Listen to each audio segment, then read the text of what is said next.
Today is Thursday, June 3rd, 2021. Coming up on Roland Martin Unfiltered. The attorney representing former players in the NFL's landmark concussion settlement is apologizing, saying that he didn't recognize the scope of this problem of race norming. We'll be joined by Lacey Leonard, wife of former defensive tackle Lewis Leonard. Well, they're the ones who sued the NFL and forced them to change that policy in their $1 billion concussion settlement. Four Directions' native voice has joined Fair Count in the fight for voting rights. We'll talk with Four Directions founder O.J. Siemens about the importance of the Native American vote. South Carolina State Senator McLeod is making history as the first black woman to run for governor of that state. She joins us today on the show. Plus, President Joe Biden offers little hope for the passage of H.R. 40, saying that it's not going to pass in the United States Senate because they only have 50 Democrats. And in Ohio, Memorial Day event, organizers cut the mic of a retired Army Lieutenant Colonel when he tried to address the role that black people played in the role of the holiday. Yeah, they cut the mic. And we remember the life of an esteemed documentary editor, Louis Erskine, who passed away at the age of 64 of cancer. It's time to bring the funk on Roland Martin Unfiltered. Let's go. He's got it. Whatever the biz, he's on it. Whatever it is, he's got the scoop, the fact, the find. And when it breaks, he's right on time and it's rolling. Best believe he's knowing. Putting it down from sports to news to politics. With entertainment just for kicks, he's rolling. It's on go, y'all. It's Roland Martin, yeah. Rolling with Roland now. He's funk, he's fresh, he's real, the best, you know he's Roland Martin now.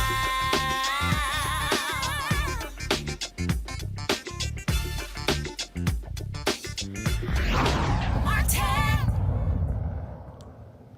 Folks, President Joe Biden, when he went to Tulsa, he talked about the Tulsa race massacre and what happened, and walking through the history, also noting he was the first president to do so. Also there, members of Congress, CBC members, who have been pushing H.R. 40, which is a bill that would study the impact of slavery, potentially leading to reparations. Yet privately, he has told folks at the Senate the votes simply are not there. I've been saying forever that I don't trust white folks are going to vote for reparations. They want to vote to study H.R. 40. Congressman Jim Clyburn of South Carolina, who runs the whip count in the House, told us a week ago today they did not have the vote. So the question is, what is the path forward for H.R. 40? Let's go to my panel. Dr. Greg Carr, Chair, Department of Afro-American Studies at Howard University. Reese Colbert, Black Women Views. Glad to have both of you on the show. Later we'll be joined by Amisha Cross, Democratic strategist. Greg, I'll start with you. You have been very much involved with NCOBRA efforts to get reparations. I have said consistently, you got to have votes. Clyburn says they don't have the 218 in the House. Biden is saying even if they get the 218 in the House, Senate votes are not there. What's next? What happens? What should happen? It's really not that difficult, Roland. It is and it isn't. It's a matter of political will. No one is accusing the Congress of courage. Well, that's not true. I think the white nationalist party has screwed up all the courage it can with its bird chest to support white nationalism. But as far as Democrats are concerned, there are not many profiles in courage. But it's fairly straightforward. As you said, H.R. 40, since Congressman John Conyers has introduced it years ago, has been introduced just almost every session. It's finally there. It doesn't have the co-sponsors yet, but we're hopeful that it will get the co-sponsors. But that's really one track. The other track is simply to appoint a presidential commission. And quite frankly, I think that's what some folk have already begun to do. I think there are some academics, Sandy Darity being one of them that comes immediately to mind, who are quietly lobbying the Biden administration because everything that is called for in H.R. 40 could be done by executive order. And quite frankly, that's what I expect to happen. And I think politically, that is a strategy that's not only not off the table, I think very quietly that would probably be the most effective way to move forward at this point. So with that, Reese, again, when you map out what a strategy is, and that is this here, okay? The House still has to vote. Representative Steny Hoyer has talked about, he said they were going to bring it to the floor. Now, even he's sort of mentioning something at the presidential level, which means the votes are not there in the House. Okay. Right. Let's say the 218 votes were there in the House.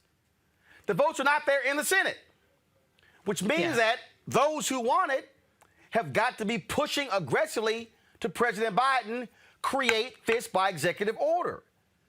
Yeah. So, again, I get people who are sitting here who tweet me, cut the damn check, and I'm like, well, idiot, you can't cut the check because any appropriation has to be done by Congress. And again, how are you going to get the votes? Okay? And so do you believe that the attempt should be made to vote in the House? Because here's the deal. If you're Clyburn or Congresswoman Sheila Jackson-Lee, do you want to bring up H.R. 40 in the House knowing full well you don't have the 218 because you risk losing? Well, I mean, as Dr. Carr pointed out, it gets introduced every single session. It never gets to a House floor vote. So, well, actually, remember, it got introduced. It didn't even get a committee vote. This, at least, has been voted out of committee, hasn't been brought to the floor yet. So this is the furthest it has ever gotten. Right. And I don't think that the Democratic Party wants to, basically flat out admit that they're unserious about reparations. I mean, this is the conversation that's been going on for years now. It was actually pretty prominent in the presidential primary. And so they're going to continue to kind of deflect. And their political reality is they do not have the votes. There is no political will to get the votes in the Congress. I mean, it's getting more and more co-sponsors each session. So there is some small progress there. But the reality is that there is absolutely no interest whatsoever in the Senate to take upon this this study. It's just a commission. It's not like a check is going to be cut directly from the commission. So I agree with Dr. Carr's point. President Biden could appoint a presidential commission to study this issue. He could choose to study this issue in any number of the executive agencies, or they could form a task force, or any number of things can be done at the executive level. I don't know if President Biden is that guy. He didn't run on reparations. And I think he has limits to what he's willing to do to court the Black vote. I'm just being honest here.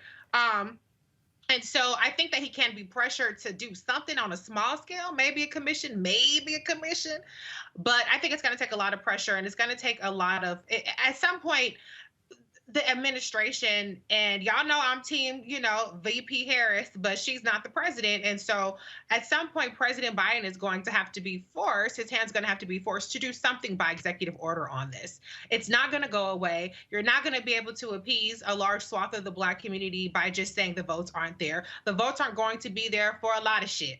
So what can you do by executive order? What can you do with your executive power? But another tack that I would say is that the next steps are really what we're seeing in the state of California. The state of California passed a commission legislation last year. That was something that Ice Cube took credit for, even though other people were working on that for quite a long time. Gavin Newsom has actually started to bring that panel together, that commission together, probably because he's up for recall. And then I think it was a couple of weeks ago where you had someone on here who successfully got a commission of sorts in their city. Also, you have colleges, you have different organizations that are starting to look into these things. So there are things that can be done outside of the federal level. There are things that can be done at every level, whether it's holding different organizations accountable, universities, companies, corporations, hell, families that had owned slaves, all kind of stuff. I think that we have to kind of look beyond just simply looking for Congress for leadership on this, because there is none there. I shouldn't say there is none. There's leadership there, particularly from the CBC, but leadership and results don't always go hand in hand, unfortunately. See, Greg, it's interesting. I love these people out here who say, Roland, you called reparations a pipe dream a decade ago. You know why I said that? I had no faith that white people were going to vote on it. I didn't. I had absolutely no faith. And here is, and I still don't have any faith in white people actually being honest about reparations. And matter of fact, we'll get to the story a little bit later in the show where the white folks in Ohio cut the damn microphone of a white retired lieutenant colonel who was just only stating actual history on the creation of Memorial Day. But that's a little bit later. But here are facts. Here are facts, Greg. 69% of the people who voted in the last election were white. 69%. 85% of Donald Trump's voters were white. 61% of the people who voted for Joe Biden were white. So what you're dealing with, you have about 30-some-odd Democrats who are not from black districts. They are representing people who ain't black. That's really what you're dealing with. And then for the people who are yelling, this is why we got to vote for both parties. Okay, show me one Republican. One who's actually going to vote for H.R. 40. I don't know about y'all. I ain't seen one. Not even the black ones. It is two black. One from Utah, Burgess Owens, dude from Florida. Hell, I don't even know his name. Okay? And hell, we know Senator Tim Scott ain't going to vote for anything, ain't going to vote for this at all. Because hell, he couldn't even vote to confirm Kristen Clark. So we know where that's going. And so this is what we're now faced with. And for everybody who keeps saying they got the black vote, they also got the white vote. And that's what you're dealing with. That's true, Roland. I mean, Reese laid it out. I think there will be more done at the state and local level. The Evanston and the sister you had on from Evanston and then Cobra has been working very closely with her to get some attempt at giving some financial support for home ownership. It's a form of reparations. It certainly isn't reparations writ large, but that's really beside the point. I think that the deeper point is this. The reparations struggle in this country is really about America. It's not about black people. I don't have any expectations of this settler colony turned state. And I don't have any expectations of it because I understand it. What we're seeing right now, and, you know, it's uncomfortable for people to hear, and you know, they often hear it and then kind of pass it away. But this country is it's entering its final stages. It may take 100 years, it may take 50 years, but what we're seeing here is probably the last chance this country has to hold together in its current form. You know, Joe Biden, for example, suspended the drilling licenses in the Arctic. At the same time, Financial Times just reported today that the G7 countries together spent $190 billion in fossil fuel aid during this pandemic. What's going on locally in this country is really an inward turning battle over who is going to control the levers of power in a world that has already passed America by. What does that have to do with reparations? Reparations isn't just about cut the check. Reparations isn't just about financial, you know, compensation or redressing. Reparations raises an essential question. Is this going to be a country or is it going to eat itself? And quite frankly, all the signs point to it eating itself. So, no, I mean, Joe Manchin and Kristen Sinema, sure, they're a problem. But then so is Karine Jean-Pierre when she says at a press conference yesterday when Biden's on his way to Tulsa, oh, yeah, the president supports a study, but he's more concerned with dealing with systematic racism as it exists right now. Okay, sis, let's be very clear. That type of statement is absurd. It doesn't even make sense. But understand what you're doing. Reese just said it. This is politics. Politicians aren't courageous leaders and heroes. And so, you know, yes, first of all, let us continue to push, okay? And if we can get it to the floor, vote. Why? Because whether it passes or not, this is the litmus test. Right. Be on record. Be on the record, because see what these white boys and their mascots like Senator Scott have decided, they're going to die on this hill. But what they don't understand is they're going to die on this hill. And I think they don't think they seem to believe in something that doesn't exist. That something is a nation called the United States of America. The reparations test isn't a test of black. It's a test of whether it's going to be a country or not, because we ain't going to just die. You understand? And the demographics are trending against them. Well, we'll talk more about it, Roland, because it seems like every story you got tonight is more and more evidence of why reparations, it would be a better bet to invest in reparations than it would be to say no, because if you don't, we've already crossed the line where we say we're not going to take this anymore. This is why what I keep saying, Reese, and I've been saying it consistently now for 12 years. When I drop this book next year, it's going to really explain it. We're dealing with white fear.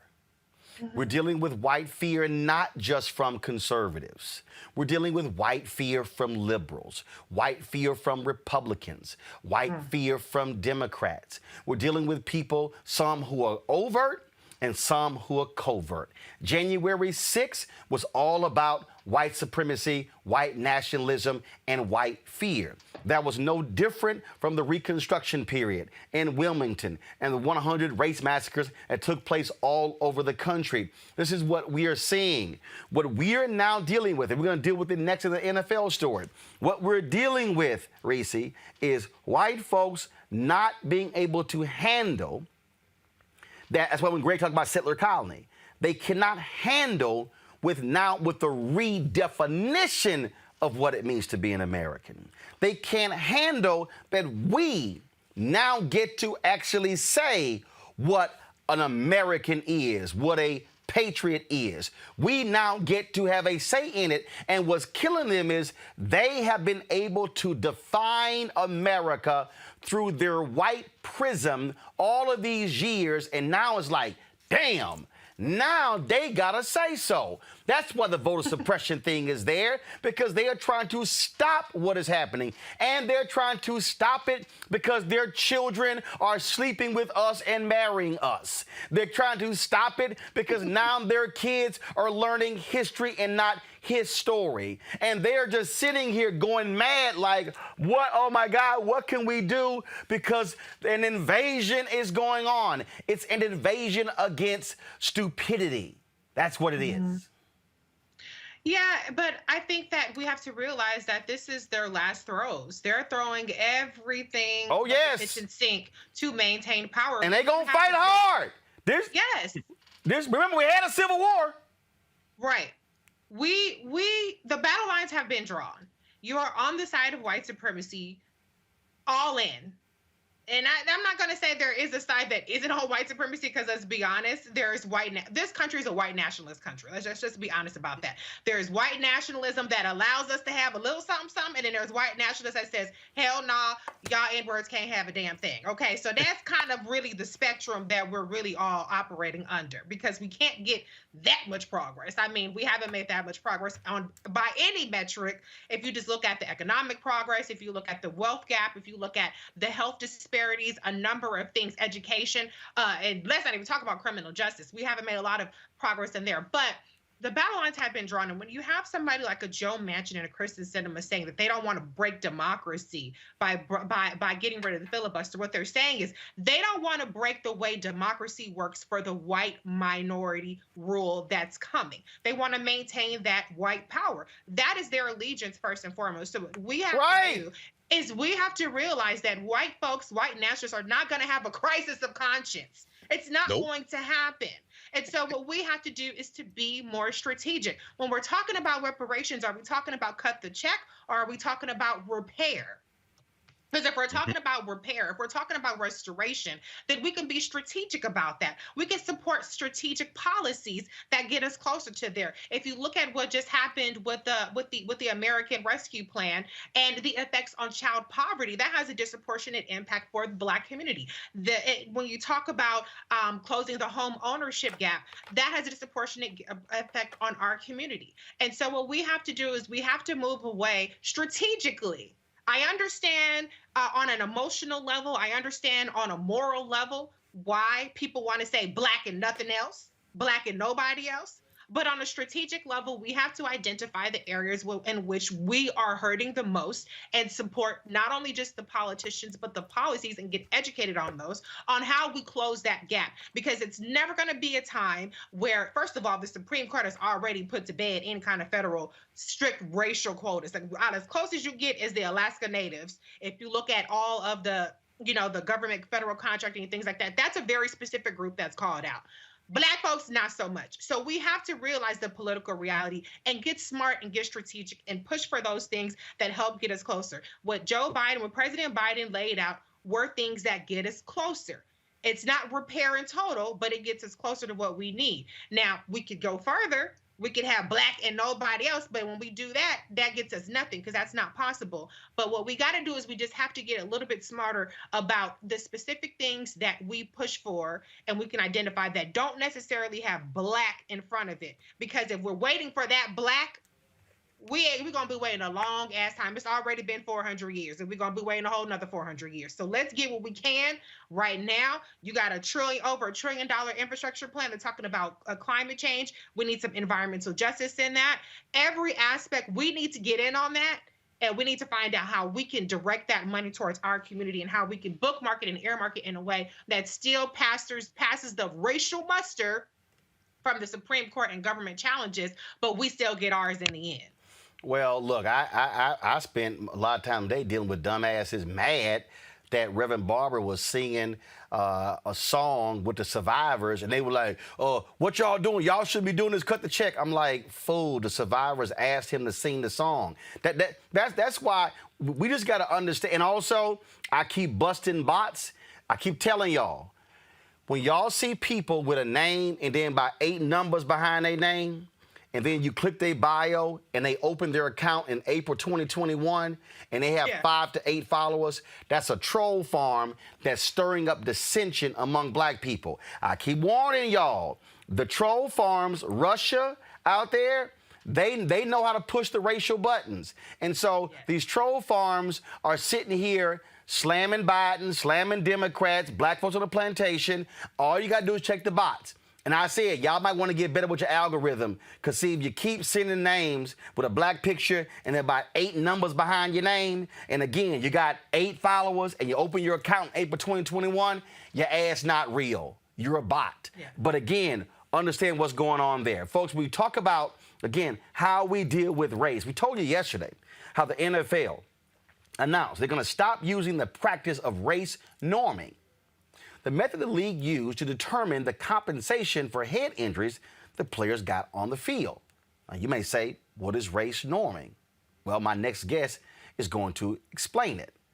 Lacey Leonard, who is fighting the NFL concussion payout protocol, has a personal interest in this. Her husband, Lewis, is a former NFL player. They're the ones who went after the NFL and said, how dare you set up a standard that's different from black players than for white players? They join us right now. Folks, how y'all doing? Hi, how are you doing, Roland? Doing great. So for the people who don't know, who don't understand why this was such a big deal, just go ahead and explain what y'all have been dealing with this race norming. You want to go first? Go ahead, babe. So the reason why it's a big deal, first and foremost, is that we all know that the NFL is made up of about 70% African-American males.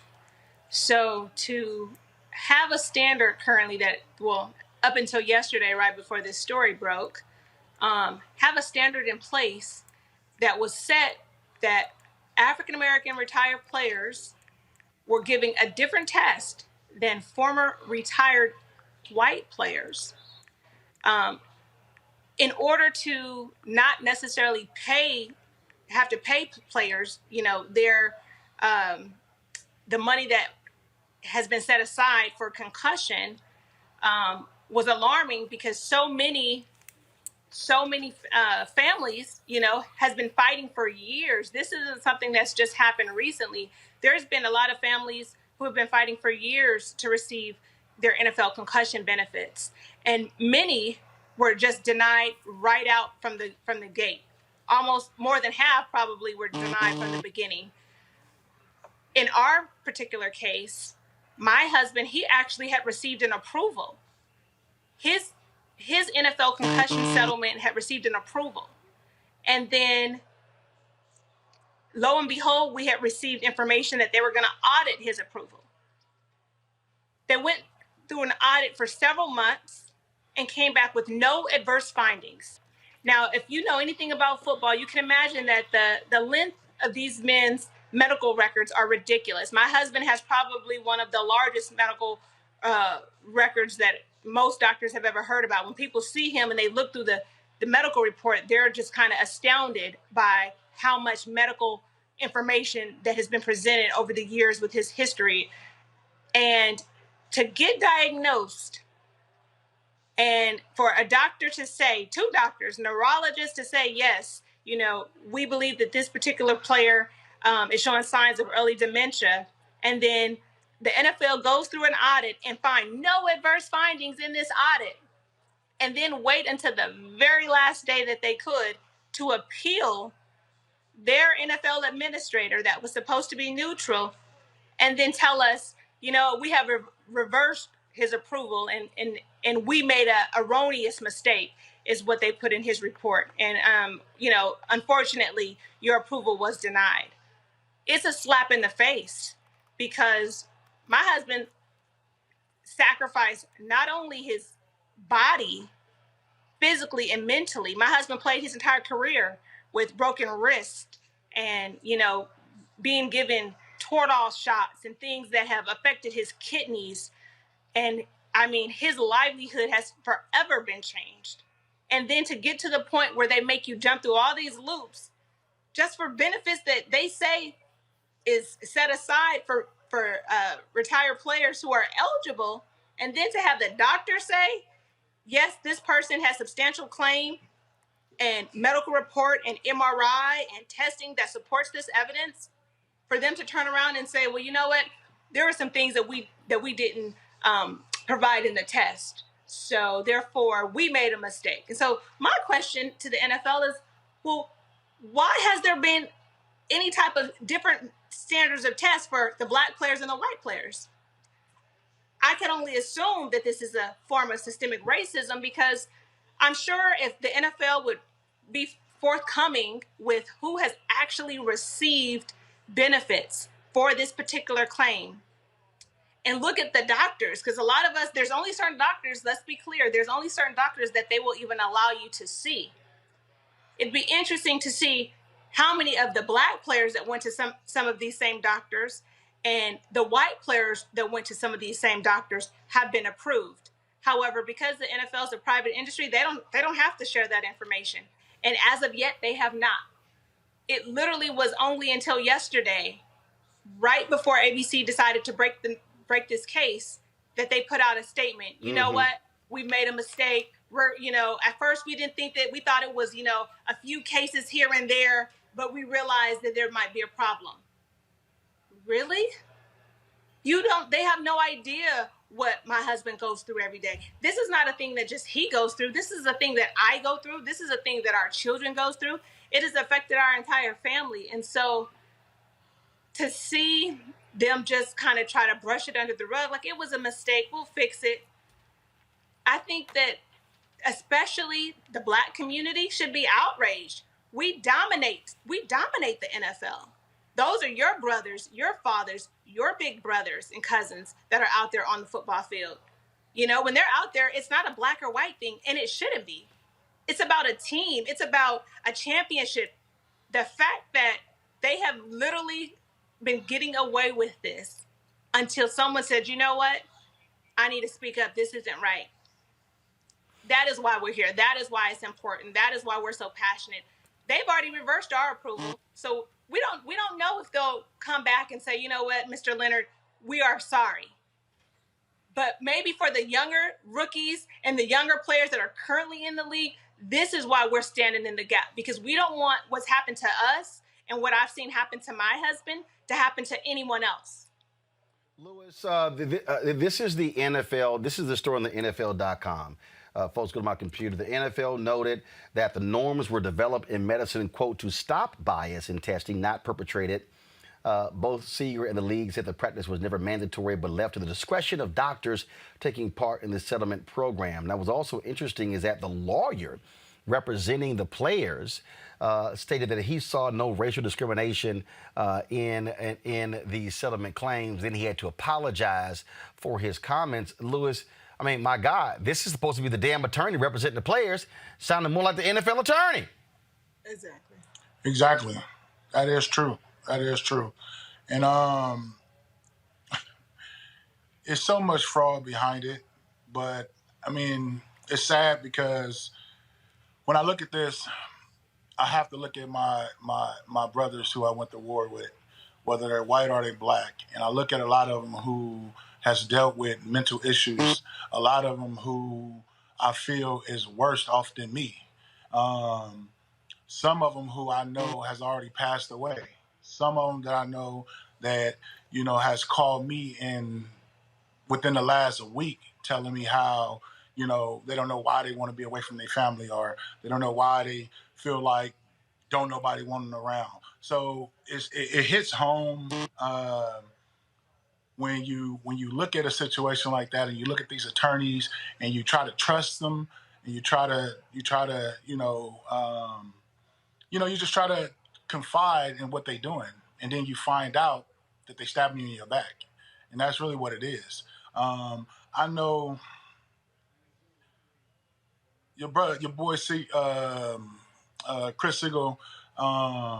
He talks about how, well, I guess he said it was an apology. I didn't take it as an apology because he admitted that he knew about it, that it was racism. That it was racism in the beginning, but he thought it was only Case by on case. a case-by-case situation. Okay. Well, if you knew that, then why you didn't stop it then? But not until we bring light to it that you try to backtrack and get out in front of it, and then want to tell us that, hey, I still want to defend you. I want to make it right. I think it's BS. I truly do. Lacey, if it wasn't for the wives, this wouldn't be an issue. I'm not diminishing the players, but the reality is you and other wives are having to deal with the after effects of what your husband and other players are facing. You're the ones having to deal with dealing with the mood swings, the changes, and being in essence the caretakers of these men. And when you mention these younger players, I think about when these contract negotiations come up for collective bargaining, and a lot of players are only thinking about themselves in the now, but not thinking about 20, 30, 40 years from now. And a lot of older players have been highly critical of younger players not understanding their plight. Right. Honestly, Roland, it's when we look back and think about when we were, in our 20s, over 10 plus years ago, I don't even think we would have been thinking that. We would have never thought about what we're going through now, the neurocognitive impairment. It wasn't something that we had even heard about. It wasn't really talked about. 15 years ago, people were not talking about the ramifications. Not to say that it wasn't happening, but we weren't really aware of it. And for a lot of the younger players, I understand it. They're young. They're not thinking about 10 years from now. The average NFL player only plays, I believe, 3 years, maybe 4 years. So these young men, they're not thinking about what life will be for them in the next 10 years or the next 20 years. And we have to be transparent. It's important for us to be transparent.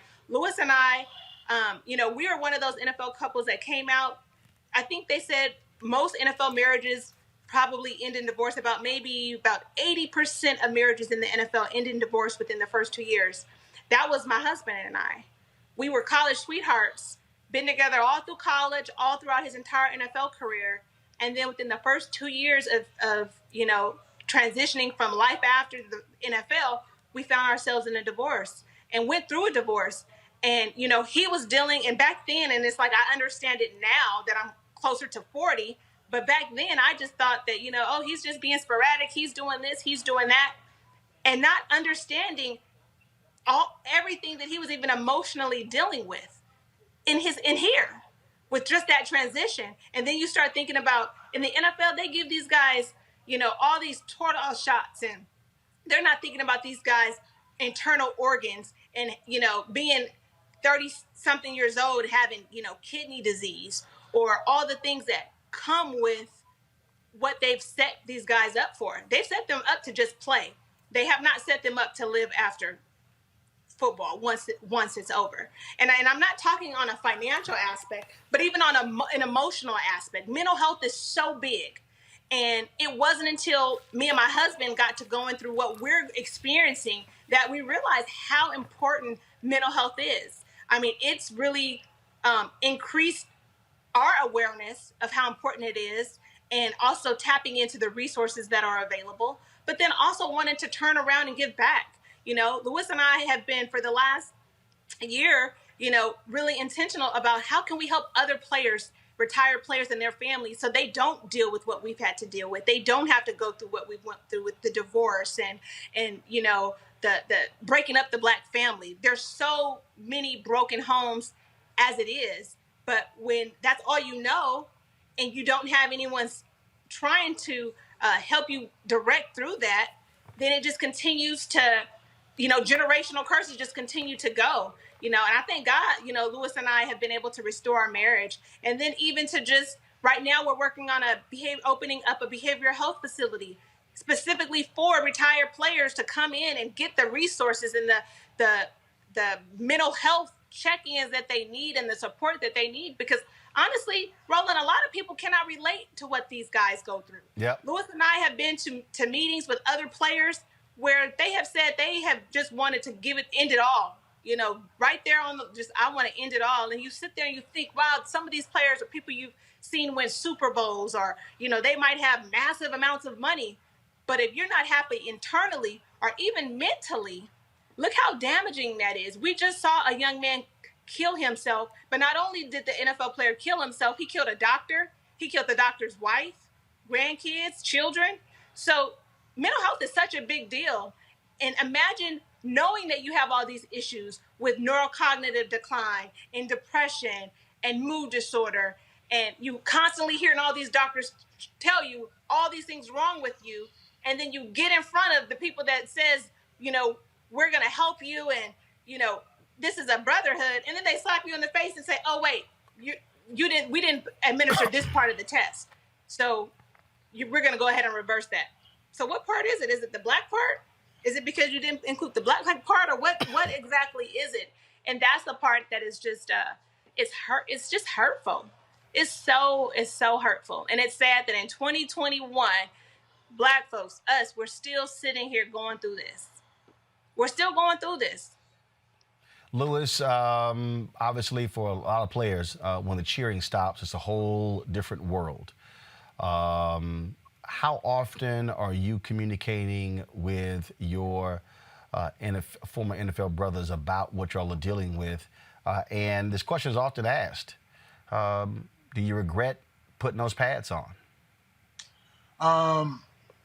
I don't regret it. I don't, because it has helped me to experience some things that I know that I would have never experienced. It helped me to escape some things that I know that I never would have been able to escape. It has helped me to live a life for providing for my family. But also, with all that, you go to war, as somewhat as we look at it, you go to war on the football field and you do all you can do for these organizations. And the thing about it is, you're so happy to get into the league. And once you get in, you realize how political, how cutthroat, how just whatever other word I can use, but it's not a good, once you win it, it's, a lot of people say it's harder. Well, it's harder to stay in the NFL than it is to get there. And the reason being is because you got to put your body through so much, right? And I'm not crying from that. I'm not sad from that. It's just what we do. But once we're done and you go and you have, you know, you're dealing with issues. And I think I probably dealt with, before I even found out about that I was dealing with depression, anxiety, and other things, I probably went for about 5, 6, 7 years before I had any clue of why I was feeling the way that I was feeling. And tell you the truth, Roland, like, even before I got done with the league, I was feeling things that was taking place in my mind and just how I felt. You know, I didn't even realize that I was going through depression even when I was in the league. You know, sitting on the bench and realizing that I really don't even want to be here. But then I realized how many times I had concussions, or how many times I blacked out and went back in the game, or how many times I blacked out and stayed in the game, or how many times I went home and had headaches where the room is spinning and I'm just kind of dealing with it. And then I show back up the next day like nothing's going on. Or like you say, even once you're done with it, we really don't talk about it.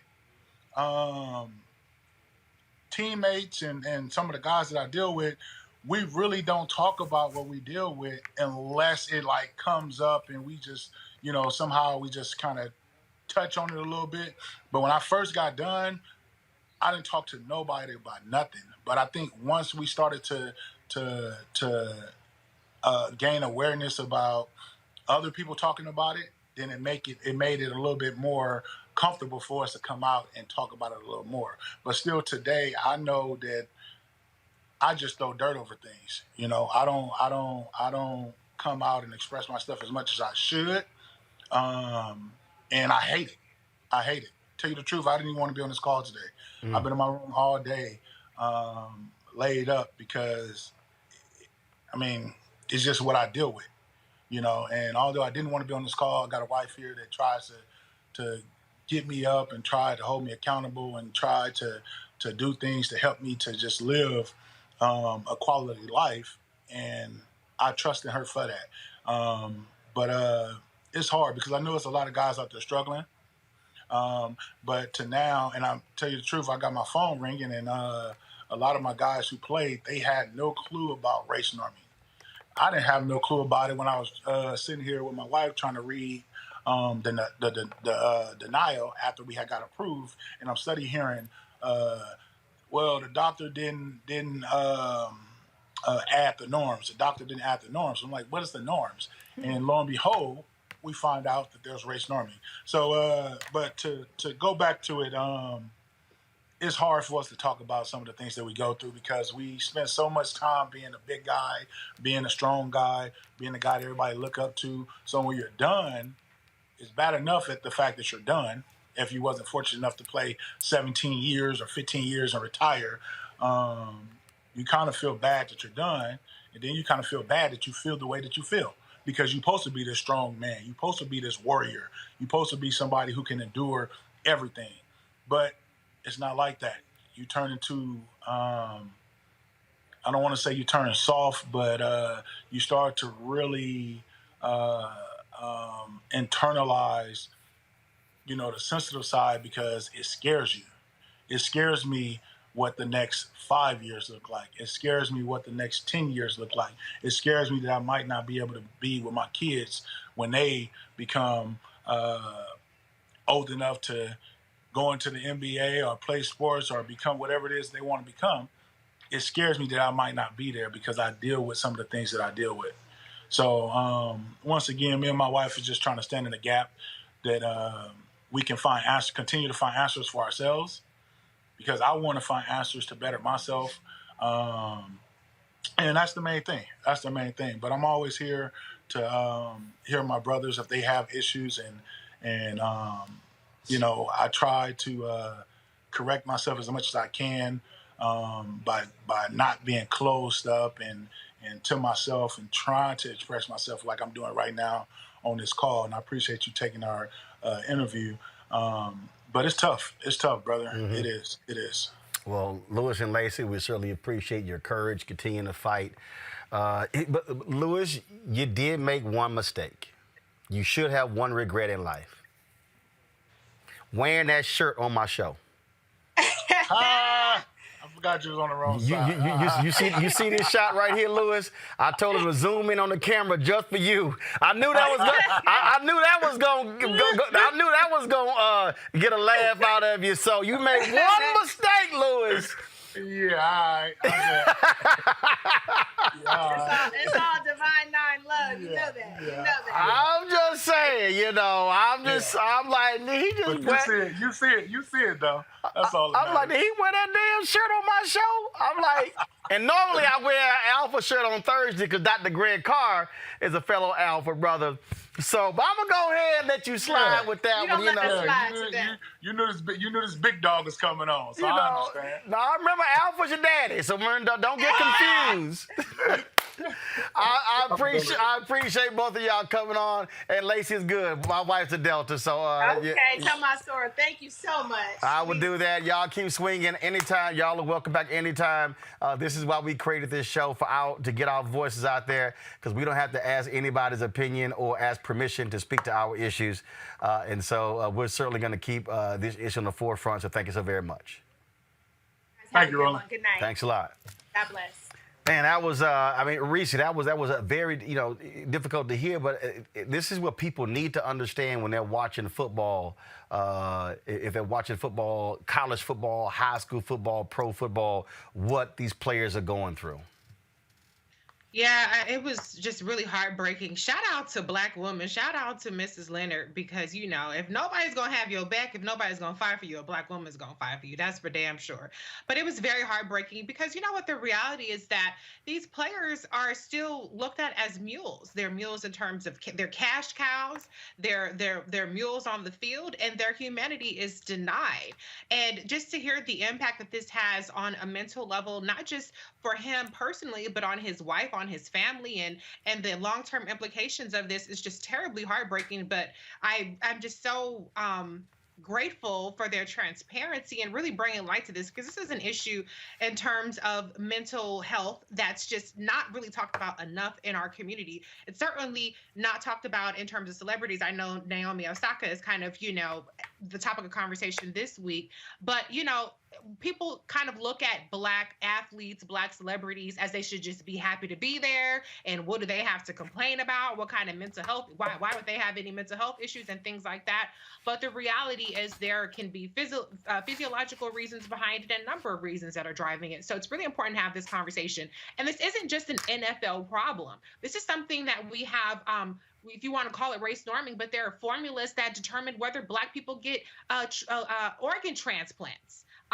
There's adjustments that are made that were, even when Black people go and get medical care and they're asked to rate their pain on a scale of 0 to 10, and healthcare providers consistently don't believe Black people are in as much pain as they say they're in. Yep. We have Black maternal mortality, which, is 3 to 4 times more than white women. Black infant mortality is significantly higher if Black infants are born to white doctors. And so there's so much medical racism throughout the entire spectrum, and it's so deeply ingrained, not just in the NFL, but in every aspect of our society. So I appreciate them for bringing light to this. It's incredibly disgusting, but I hope that they get some sort of justice in this case. Amisha, this is why I keep trying to explain to people, when people are fighting for billionaire owners over the interests of players, understand this is why you are screwed up. Absolutely, Roland, and thank you so much for having that couple on, because I feel like a lot of this story has been lost. The initial response when the story broke last year around race norming and what was going on wasn't one of sympathy. It wasn't one of care or concern, particularly because the nation writ large doesn't care about Black people, but also because the human element, the fact of the matter of these former players who have had serious concussion issues, they go back to their families. They go back to their families. They often have mental health issues. They often cannot emote to them or be emotional in the same way. They can't relate to them in that way. A lot of these families break up. A lot leads to abuse. It's a very sad and horrible situation. But I think that what we also have to remember, to Reese's point, is that race norming happens in almost every field. I think that when we talk about medicine in general, we have to go back to the roots of how medicine was created in this country. And that scientific process was not so scientific in saying that Black people had smaller brains, and saying that Black people were not intellectually capable, and saying that Black people, because they couldn't learn, were more fit to work in the fields and do these things that didn't require them to have an education. I think that we still see that today. That same pseudoscience was used to say that Black people didn't feel as much pain. So I think that we're continuing to see this ratcheted up in various ways across multiple industries. And the NFL is one that is bought and sold from Black people. There would be no NFL without Black exceptionalism. So to watch the NFL push so hard to even have had race norming in the first place, we never should have gotten to the point where it had to be dismantled.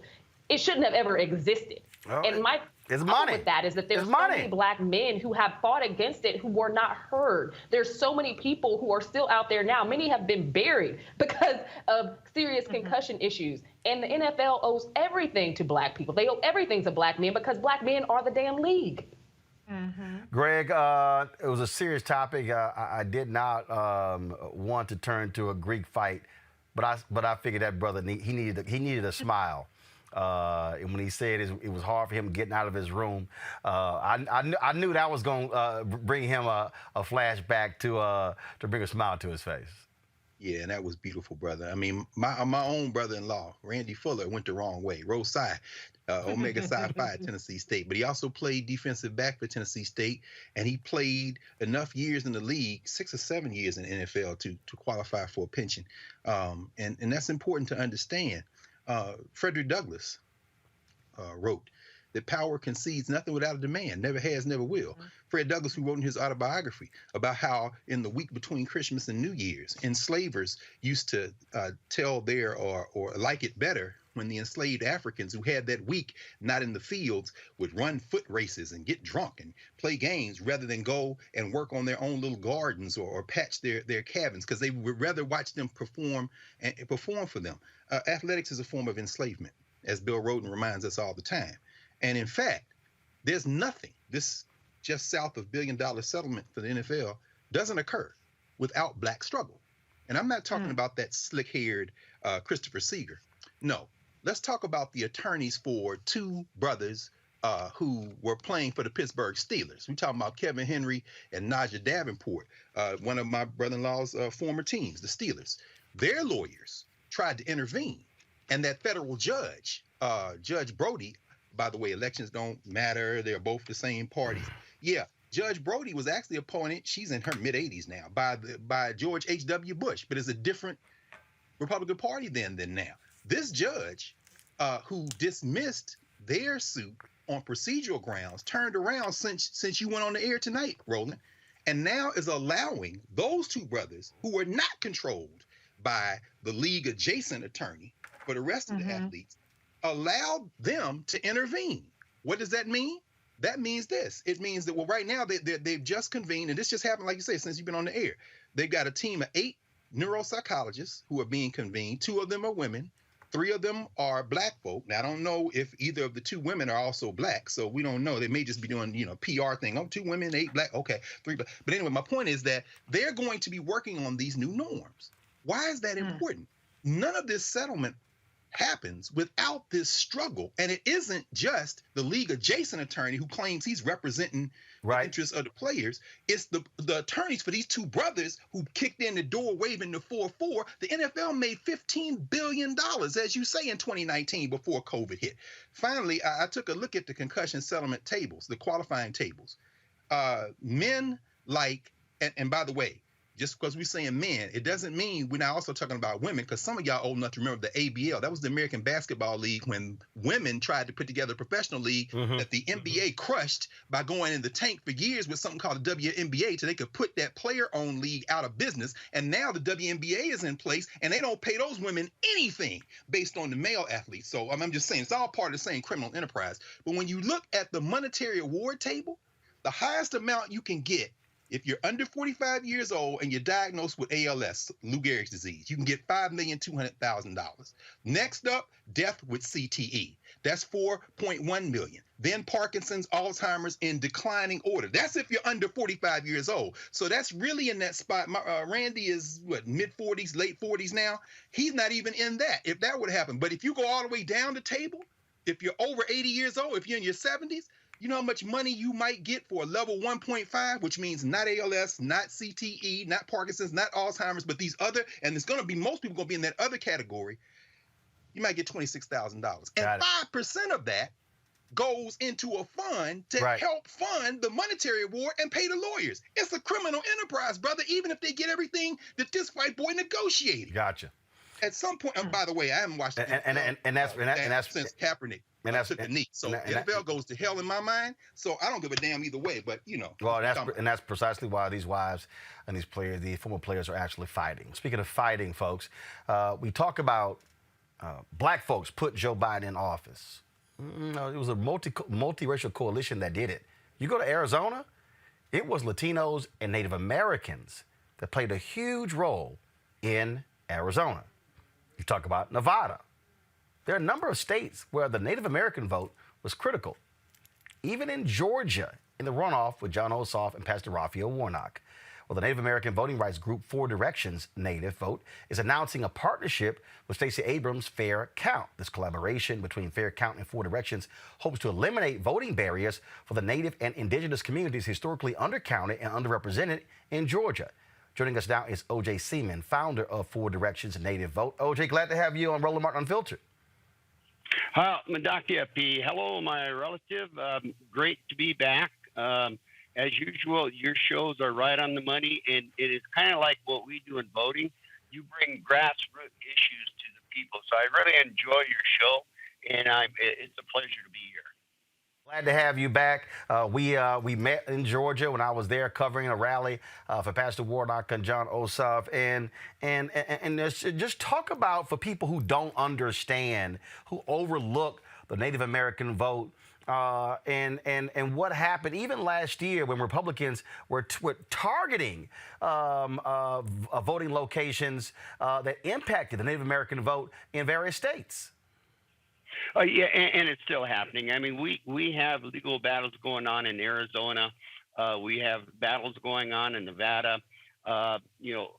Even at Georgia, we have the Lower Muskogee Creek tribe that is one of the plaintiffs in the lawsuit that was filed on the last voter suppression legislation that came out of the state. So, I mean, it's a constant battle where every day you get up, you just got to figure out what state you're going to fight with. And we've actually really we're honored and actually humbled by being able to form a cooperation with Fair Count leader Abramson and Dr. Janine Abrams McLean.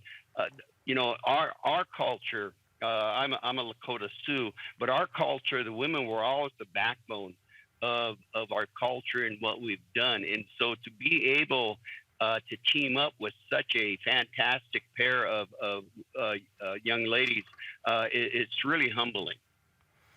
When you talk about this partnership, give our listeners and viewers an understanding of how critical the role the Native American vote has played in these elections. Folks don't realize, again, Joe Biden did not win this election by a lot in Georgia, in Arizona, in Wisconsin, in Pennsylvania, and Michigan. So truly every vote absolutely counted. Oh, and it did. I mean, in Arizona, it was 11,000. I think the former guy, I can't remember his name, was basically saying, can you look around and find me 11,000 votes? I mean, that's how close it was. But in Georgia, when we worked there, we turned out in Georgia, North Carolina, and South Carolina, individuals can identify their race when they register to vote. Well, we turned out 71% of those that registered as Native Americans in Georgia.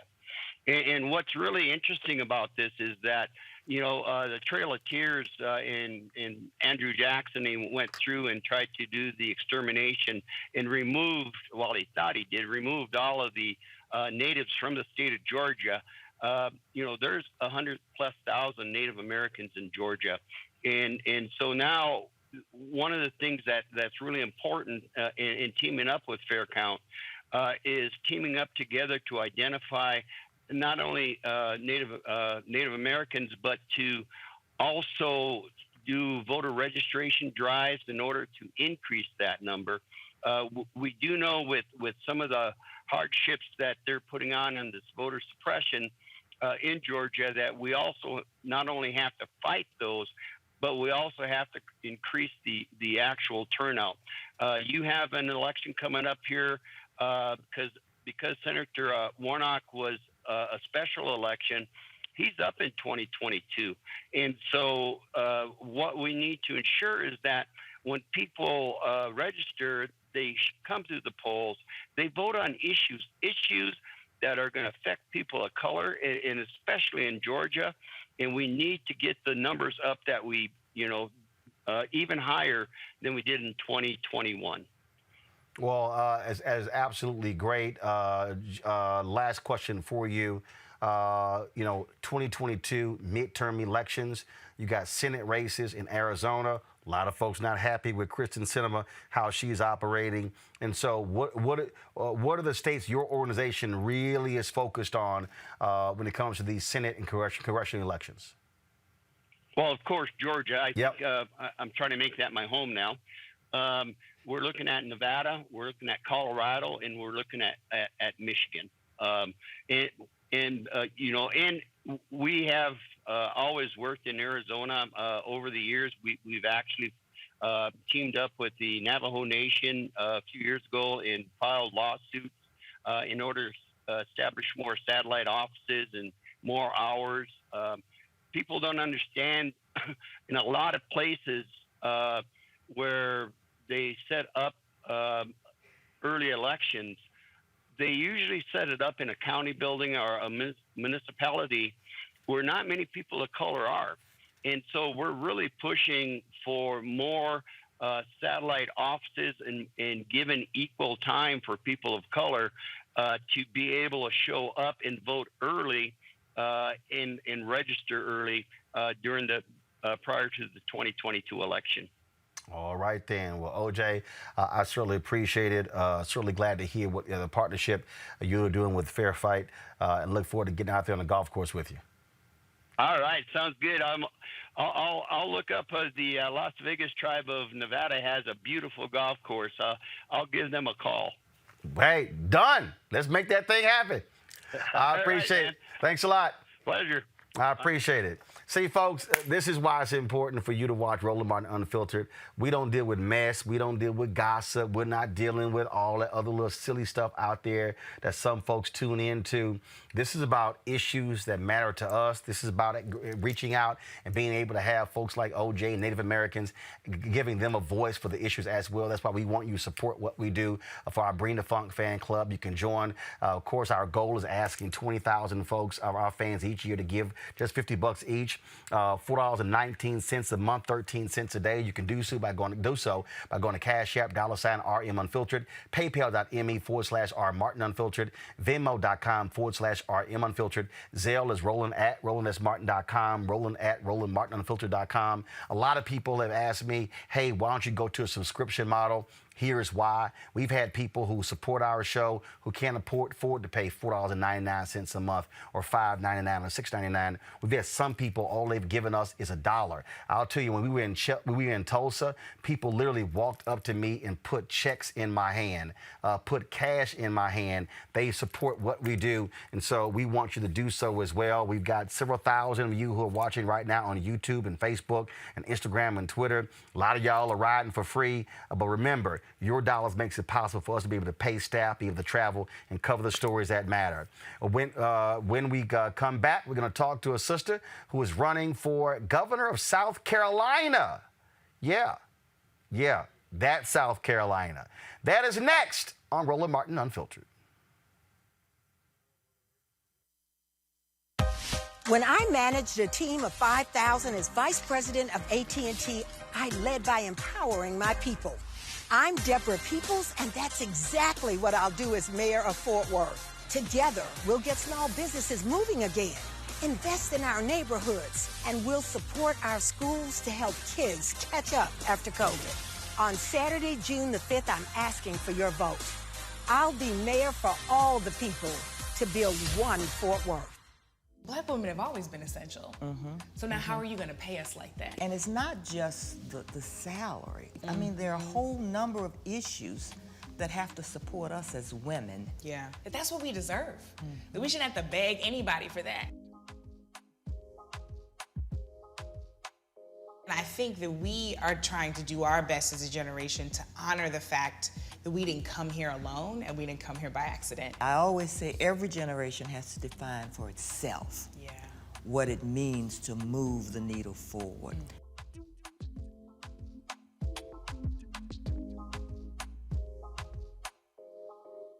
When you study the music, you get Black history by default. And so no other craft could carry as many words as rap music. I try to intertwine that and make that create whatever I'm supposed to send out to the universe. A rapper, for the longest period of time, has gone through phases. I love the word. I hate what it's become, and to this generation, the way they visualize it. Its narrative kind of like has gotten away and spun away from, I guess, the ascension of Black people.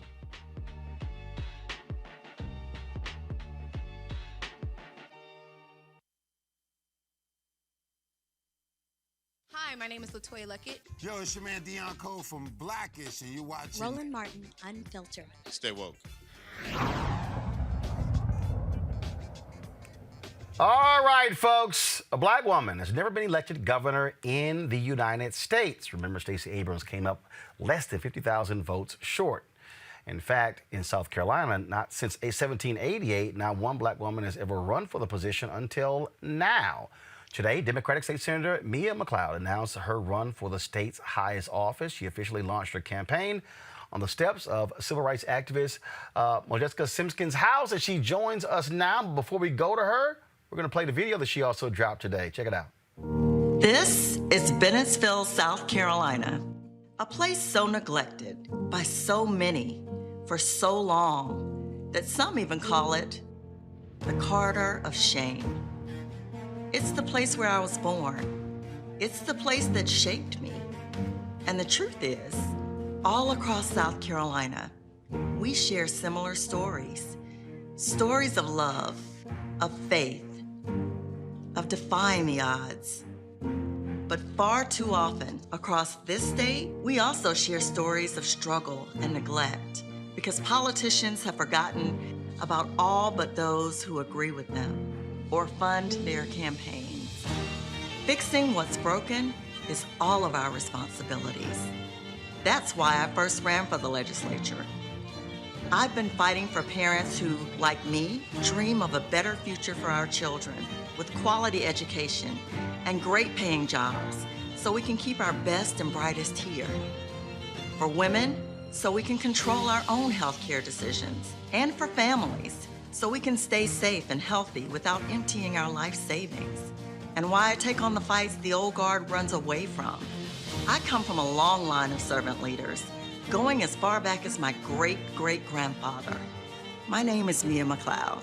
I'm running for governor to build a South Carolina that can work for all of us, to bring new jobs to our state, and to support the people and the industries that are the backbone of our economy, especially our farmers and small businesses, so we can keep our best and brightest right here, where our jobs pay enough to keep our families secure, to ensure that our state is never again brought to the brink when a disaster hits. These are the new stories that can define us, the new victories we can share. This is our South Carolina, and together, we can create the state we all deserve. That's why I'm running for governor, and why I need you to join me. Well, Mia, glad to have you on the show. First question I keep hearing from people, Lord, we talking South Carolina. Does this sister have a shot? How do you respond to that? Thank you so much for having me, Roland. I love your show, and I'm happy to be with you tonight. So how do you respond to that? Because there are people, I'm sure there are people who in your state who said, Mia, this South Carolina. Yeah, it's going to be a fight, but I'm used to that. I've spent my life fighting for my community, fighting for people across the state. And, I'm not afraid. So let's do it. I'm ready. In terms of winning, I mean, what is going? I mean, obviously, you're going to need a major, massive black turnout. We saw last year Jamie Harrison raise an unbelievable amount of money and lost by a wider margin than polls expected to Senator Lindsey Graham. Many people attest that to the power of Trump in South Carolina. So, what is your strategy to really drive the black vote, but also to reach white voters in South Carolina to say that they should give you a shot? My strategy, Roland, is more about connection. Here in South Carolina, we don't have a governor who has the courage to lead.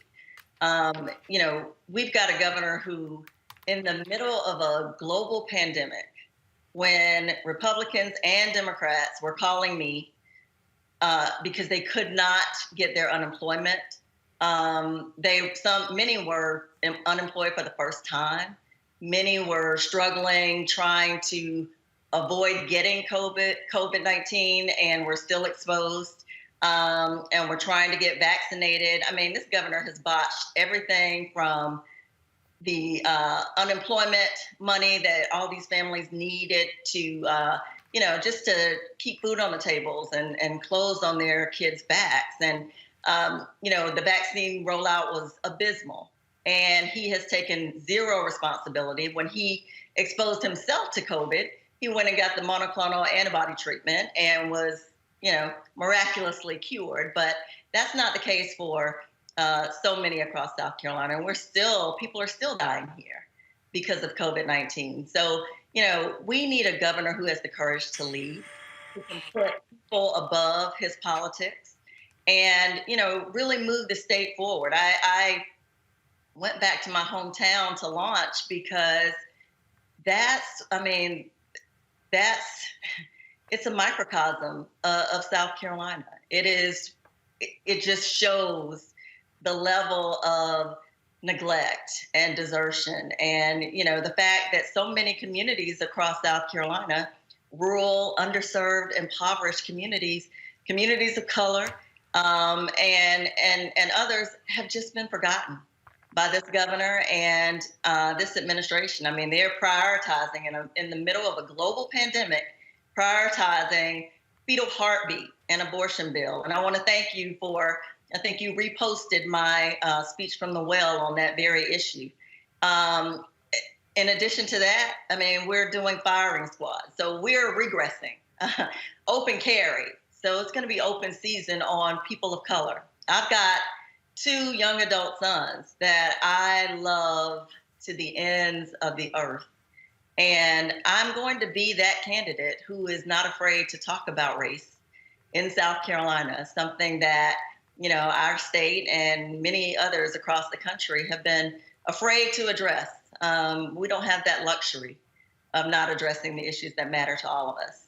So I'm looking forward to this fight. I mean, obviously, you're dealing with a conservative state of South Carolina. But with people who don't understand the history, the number of African Americans who were elected in that state, and in fact, in that racist D.W. Griffith movie, The Birth of a Nation, they used the South Carolina state legislature to show inept black folks eating chicken and watermelon on the floor. It was a vicious attack directly on black people in South Carolina.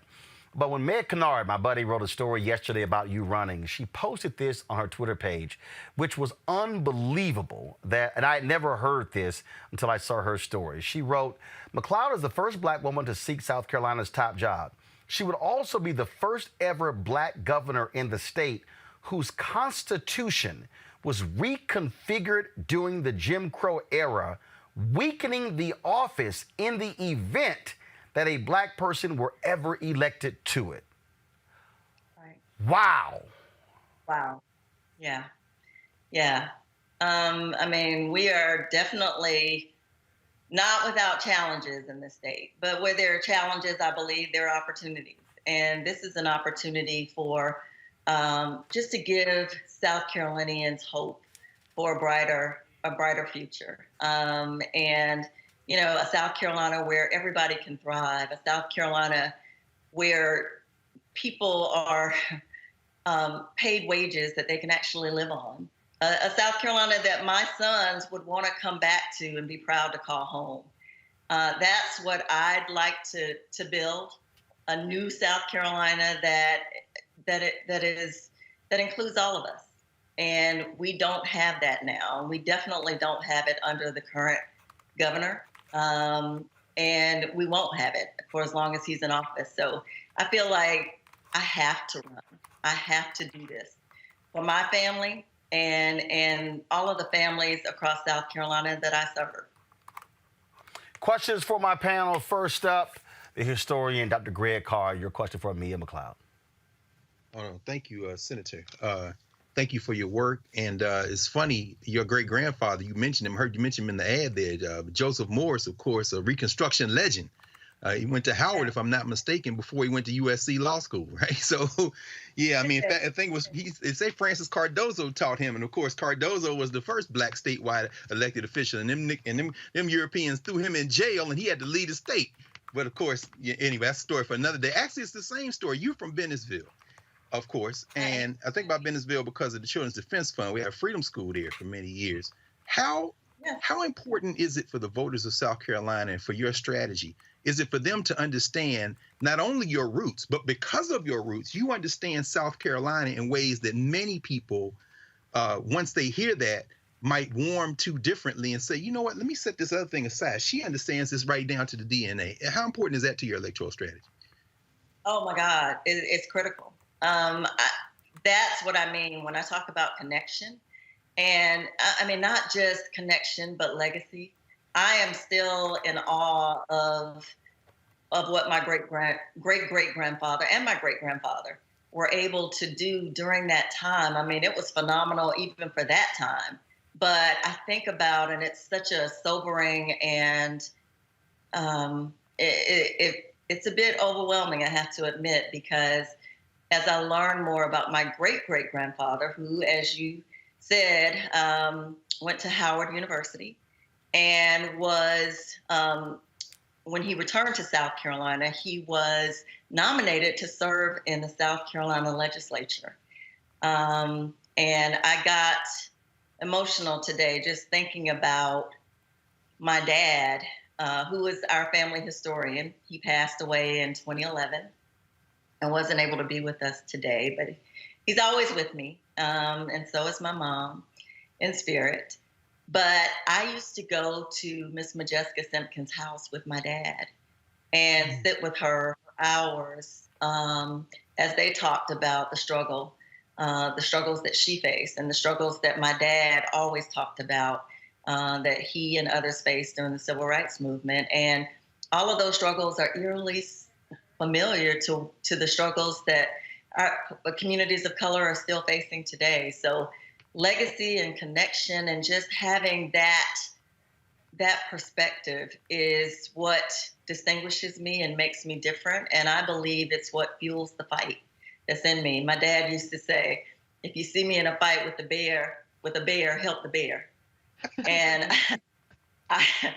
I mean, that kind of describes who I am. I am a fighter through and through, and I will not relent. I'm not in this race to make a name for myself or to raise my profile or my name ID. I'm in it for the people of South Carolina, and people are excited here. They are energized like I've not seen, and I just want that energy to continue. And for those who want to help us in this fight, even if they don't live here, I hope they'll go to miaforsc.com and give and donate, become a recurring donor if they can, because it's going to take, it's going to take a lot of money for us to be competitive. And it's also going to take, people fighting with us, joining with us in this fight for a better South Carolina, a stronger South Carolina. So I'm just excited to be with you guys tonight to share a little bit more about my story, my journey, and what we're about to do in this state. Amisha, your question for Mia McLeod. Absolutely. Senator, the video off the top was very strong. That ad was extremely special, and I think it reaches the hearts and the minds of many. My question, though, is related to the timing, specifically knowing that you're going into this race in 2022, the time of the midterm elections, the time that Republicans are really rallying their base and their support and are funding specifically a lot of challenges in southern states around what they claim is voter fraud or voter intimidation.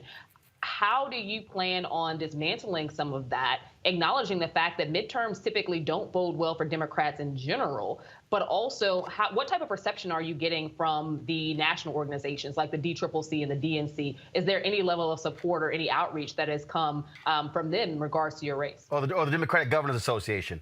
Mia, go ahead. Right. Well, we just launched today, but we have been in contact and have been communicating with all of those organizations. And I believe that they are going to be with us in this fight because it is going to be a battle.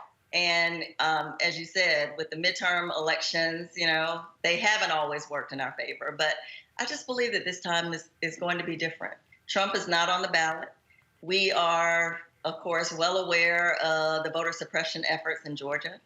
And although we are not at that level of effort yet here in South Carolina, the Republicans have pretty much a supermajority in both chambers. So, you know, the only way to address that is to address it head on. And I talk to groups all the time about the fact that we can't just depend on, you know, voters to know what changes need to be made. We've got to enlighten, we've got to engage, we've got to inform our voters and make sure that they understand what's at stake and do whatever it takes to get their votes, to vote and make sure that their votes are counted. So I am all over that in the state legislature. We have had a few changes, although subtle in comparison to Georgia. I do believe that those, you know, some more drastic changes are on the horizon, and we're going to fight those to the best of our ability and make sure that our folks, you know, regardless of the ridiculousness of what they come up with, we're going to make sure that that doesn't stop our people from getting to the polls and voting and making sure that their votes are counted. All right, Black Women Views. Reese, your question for this Black woman running for governor. Senator, thank you for being here. You know, often Black candidates are treated as a cosmetics, diversity, lightweight, niche type of candidate. I like to say that Black candidates, Black women, particularly like yourself, are actually the credentials pick in the race every single time. Can you give us some insight into your specific and unique credentials that make you I don't want to say more qualified than your opponents, because I'm sure you're very gracious. You're not attacking your other opponent, which I wouldn't be mad at, but you're focusing more so on the Republican governor. But can you give us some insight into your specific credentials? You're a state senator. Any particular areas of strength? I know that you've been really strong on reproductive rights and things like that. But is there something that you think really resonates beyond, obviously, the natural base that people assume that you would have with Black voters and resonates across the state? Sure. Yes. I've been serving in the state, house, in the House for 6 years, and now in the Senate for 4 years. So I have state government experience, but I had experience before that. Before that, I directed the state's National Crime Victims Compensation Program, and I launched the state's first Violence Against Women program that was the brainchild, or because primarily of the efforts of then Senator Joe Biden. So those are some of the things that I am excited about. But I also I've worked for a Republican Attorney General and for a Democrat governor. So I have experience with colleagues, you know, across the aisle and with people who I have Republicans who support me in my races for the Senate, and I'm sure will be supporting me in this race. Not because I think that's because they know that with me, they have an advocate. They have a strong advocate, a voice, a fighter, somebody who's not going to back down. I will fight even members of my own party. And I think any of my colleagues will tell you that I am, you know, I'm determined to be on the side of the people, no matter what. And when we talk about credentialing, yes, I am much more credentialed, I think, for this office than my primary opponent, certainly, and my opponent in the general, because this governor has never had to work a job that pays $7.25 an hour. He's never had to struggle. That's why it's so easy for him to send federal unemployment dollars back to Washington. And he's never had to worry about whether he was going to have health insurance, health care, if something happened to him or somebody in his family. So that's why it's easy for him to not expand Medicaid.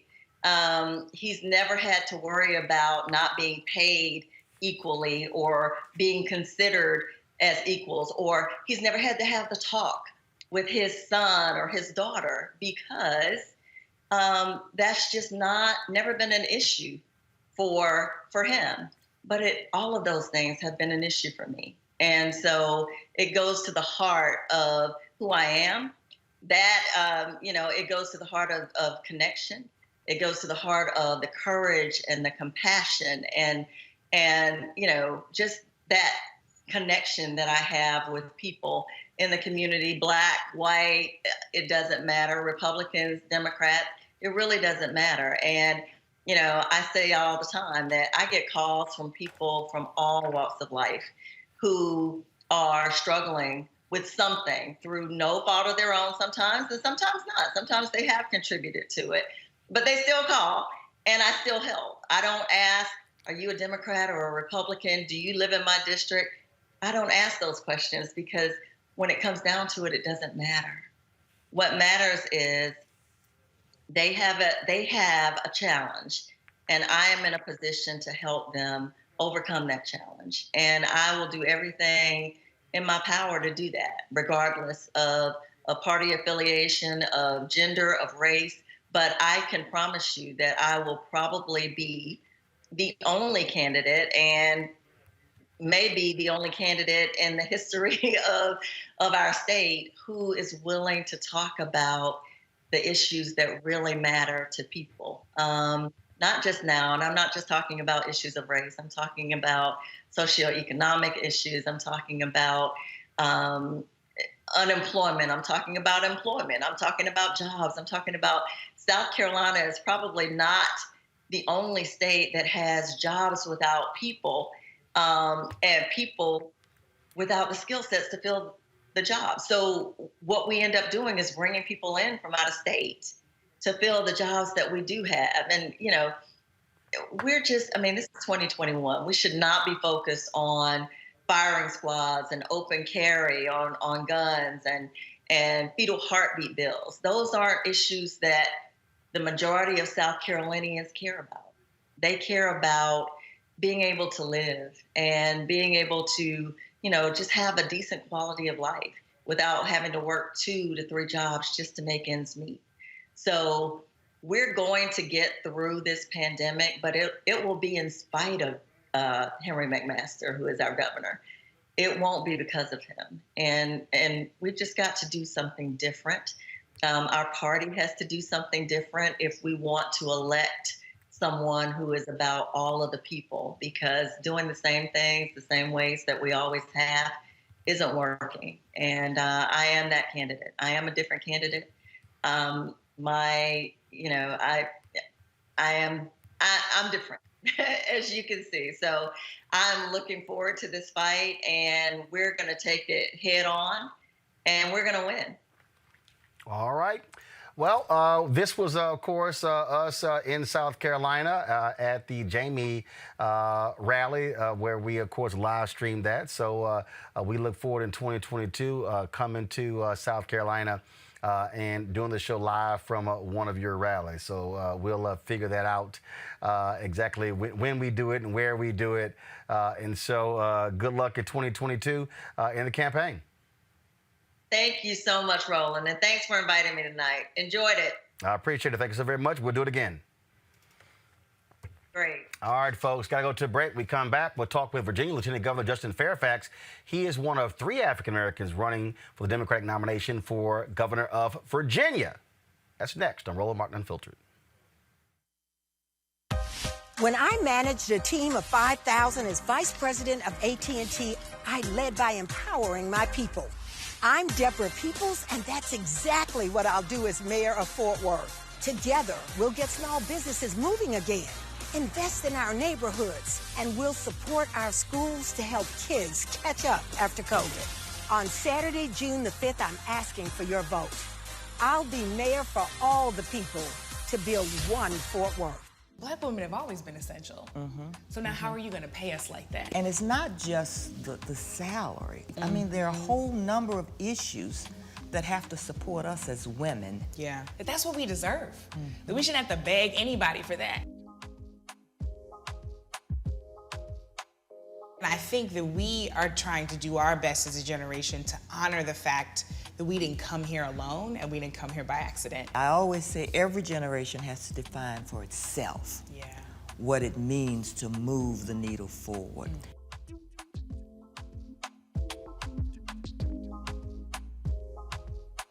When you study the music, you get Black history by default. And so no other craft could carry as many words as rap music. I try to intertwine that and make that create whatever I'm supposed to send out to the universe.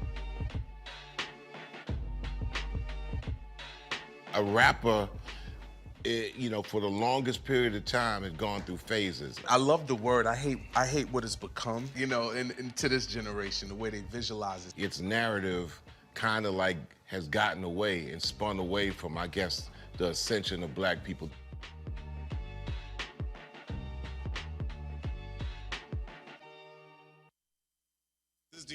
What's up, y'all? I'm Will Packer. I'm Chrisette Michelle. Hi, I'm Chaley Rose, and you're watching Roland Martin Unfiltered.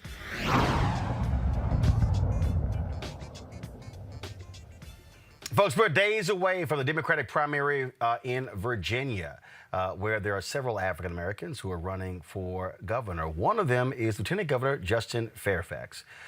He, of course, was deemed to be the leading front runner when he won just 4 years ago. But a couple of women made accusations against him, and he, of course, responded to that. And then also has criticized even the leading candidate in the polls, Terry McAuliffe, of one supporting that and also calling for his resignation moments after an accusation was made. He even challenged McAuliffe on the issue during one of the debates. He joins us right now. Lieutenant Governor Fairfax, glad to have you on Roland Martin Unfiltered. This has not been, you saw this looking a lot different 4 years ago. A lot of things have happened over the past 4 years. Polls are showing the former Governor Terry McAuliffe with a huge lead. How do you overcome that in the last 3 weeks or so before the actual primary? What is your plan? How are you doing that? Well, Roland, thank you again for having us on. And what we're doing is taking our message directly to the voters, as we've always done. And the voters are responding.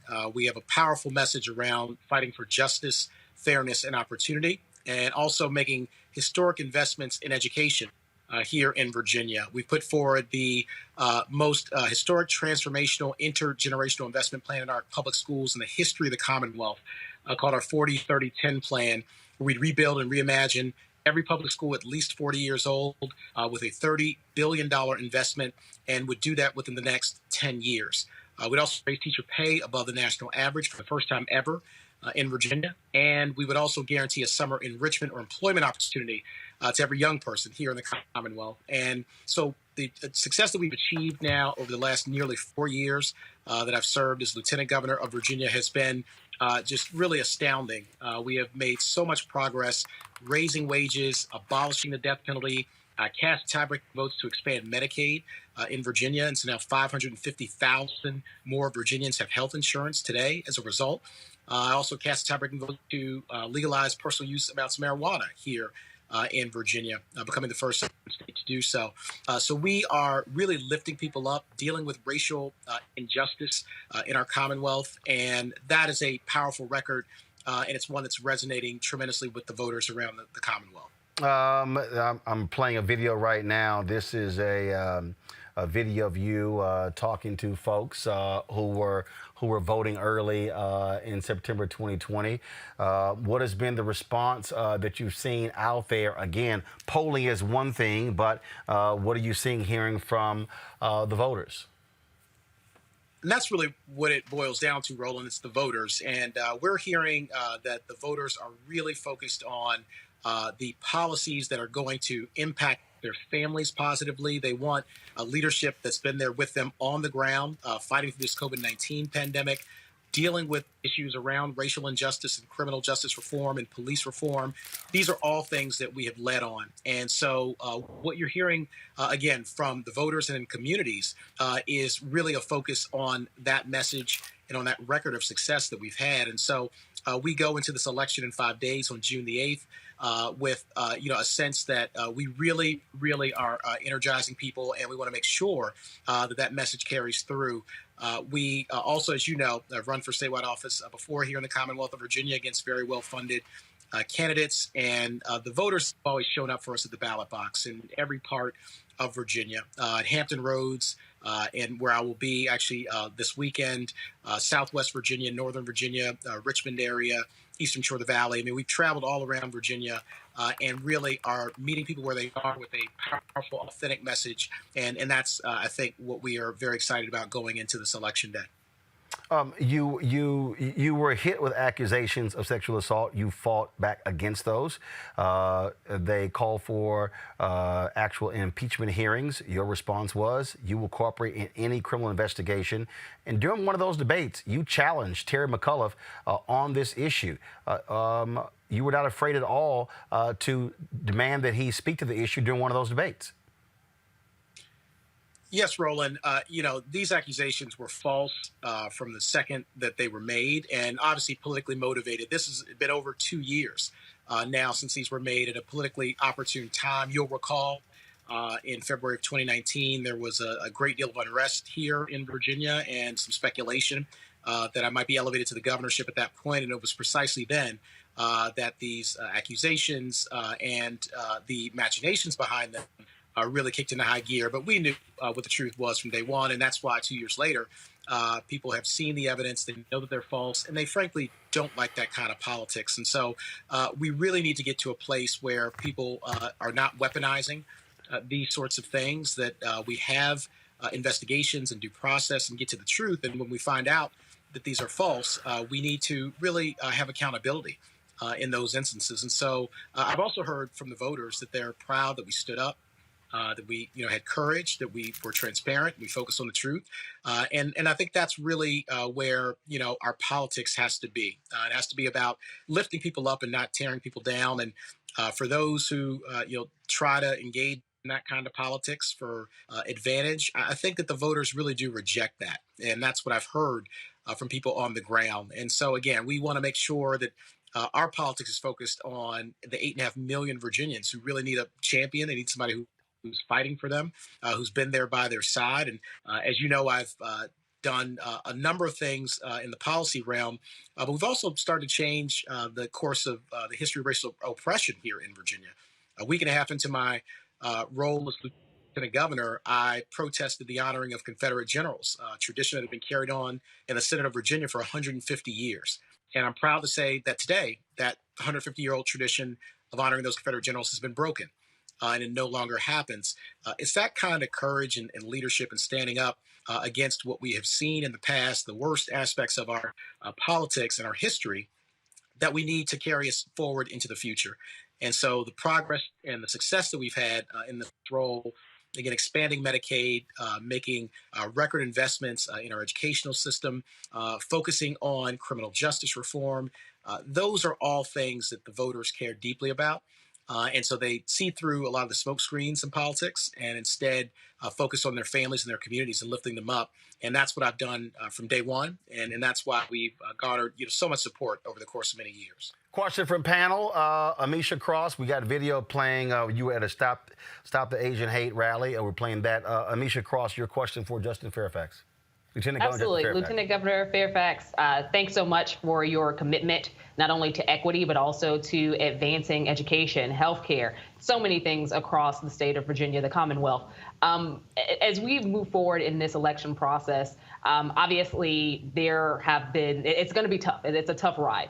What do you think are some of the things that you have to prove in order to stand out here? You've definitely got the record, but beyond that, to get people to turn out, to get people to push that button, to finally, envelope around you again, because if this election had been held just a few years ago, I think you would have been the top choice. Today, things look slightly different.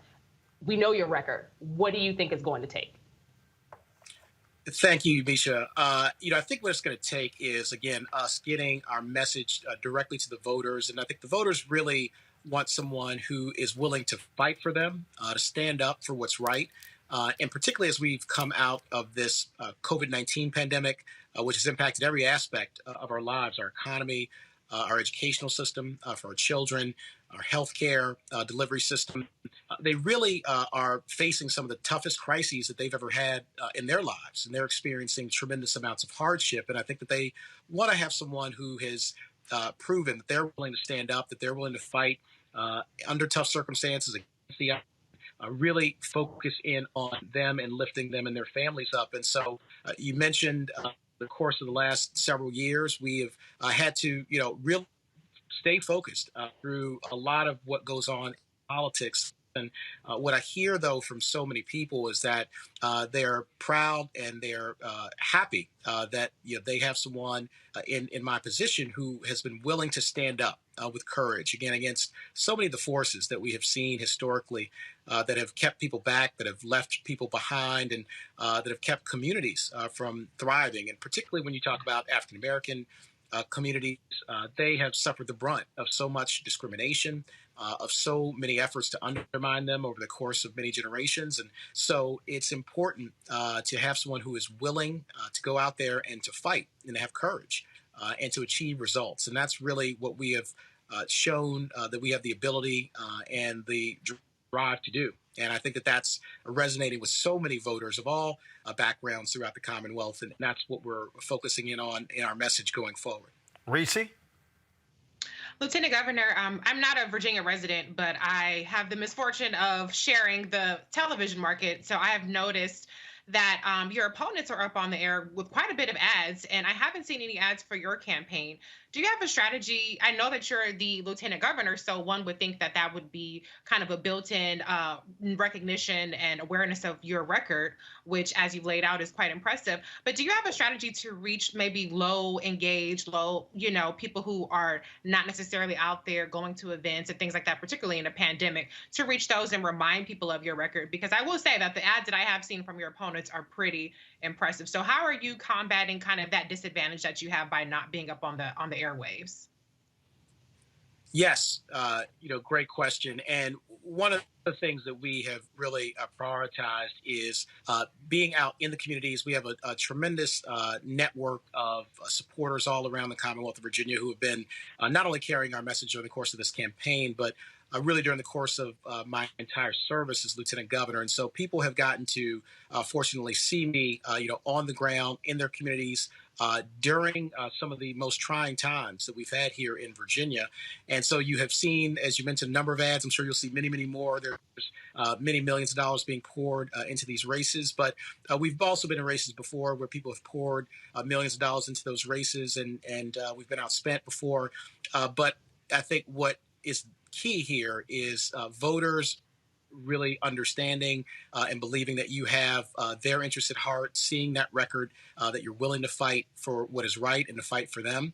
And again, through COVID-19, through the unrest that we saw last year, where I was on the ground during the protests of police misconduct that were happening, the Confederate monuments, and I was really always with the people, and I've always been with the people. And they've been with me throughout my service. And so it really is that deep set of connections. It's those networks, those authentic relationships that we've developed over the course of my time, both before I came to office and certainly during my time in office, that really is energizing a lot of what we're doing. So you've seen races also around the country where people have spent, many, many millions of dollars, and it hasn't necessarily translated in the ways that people expected. So it's important for us to continue to deliver that message, continue to reach out, and it's something that I look forward to doing over the course of the next 5 days as we get up to June 8th for the election. Justin Fairfax. Thank you all very much. Hold on. Greg Carr, your question. Greg, Lieutenant Governor, hold on one second. Greg, I think you're on mute. Sure. Greg? Oh, yeah, there I am. There you go. Sorry. Go ahead, Greg. Yeah, thank you, brother. Thank you, Roland. And it's good to see you, Brother Fairfax. I Great promise you, man, Brother it seemed like you're the hardest working man in Virginia. Every time I look up, it seemed like you are everywhere. I think you done met every one of them 8.5 million voters or people in Virginia. Because I'm like, man, does anybody else work in the government but Justin Fairfax? I see him everywhere, which actually leads me to the question about, not only June 8th, but beyond. with decades of public service in front of you, still to be lived and done for people. In the short term, what's the ground game strategy for the 8th? I know you've been out there every single day up to the 8th. I mean, and to kind of piggyback on Reese's question of infrastructure and campaign infrastructure. What's your game plan then? And then it looks like Virginia's gone blue. So how do you see this state continuing to move in that progressive direction that you've led in as we look out over the next term of years in terms of the future of Virginia?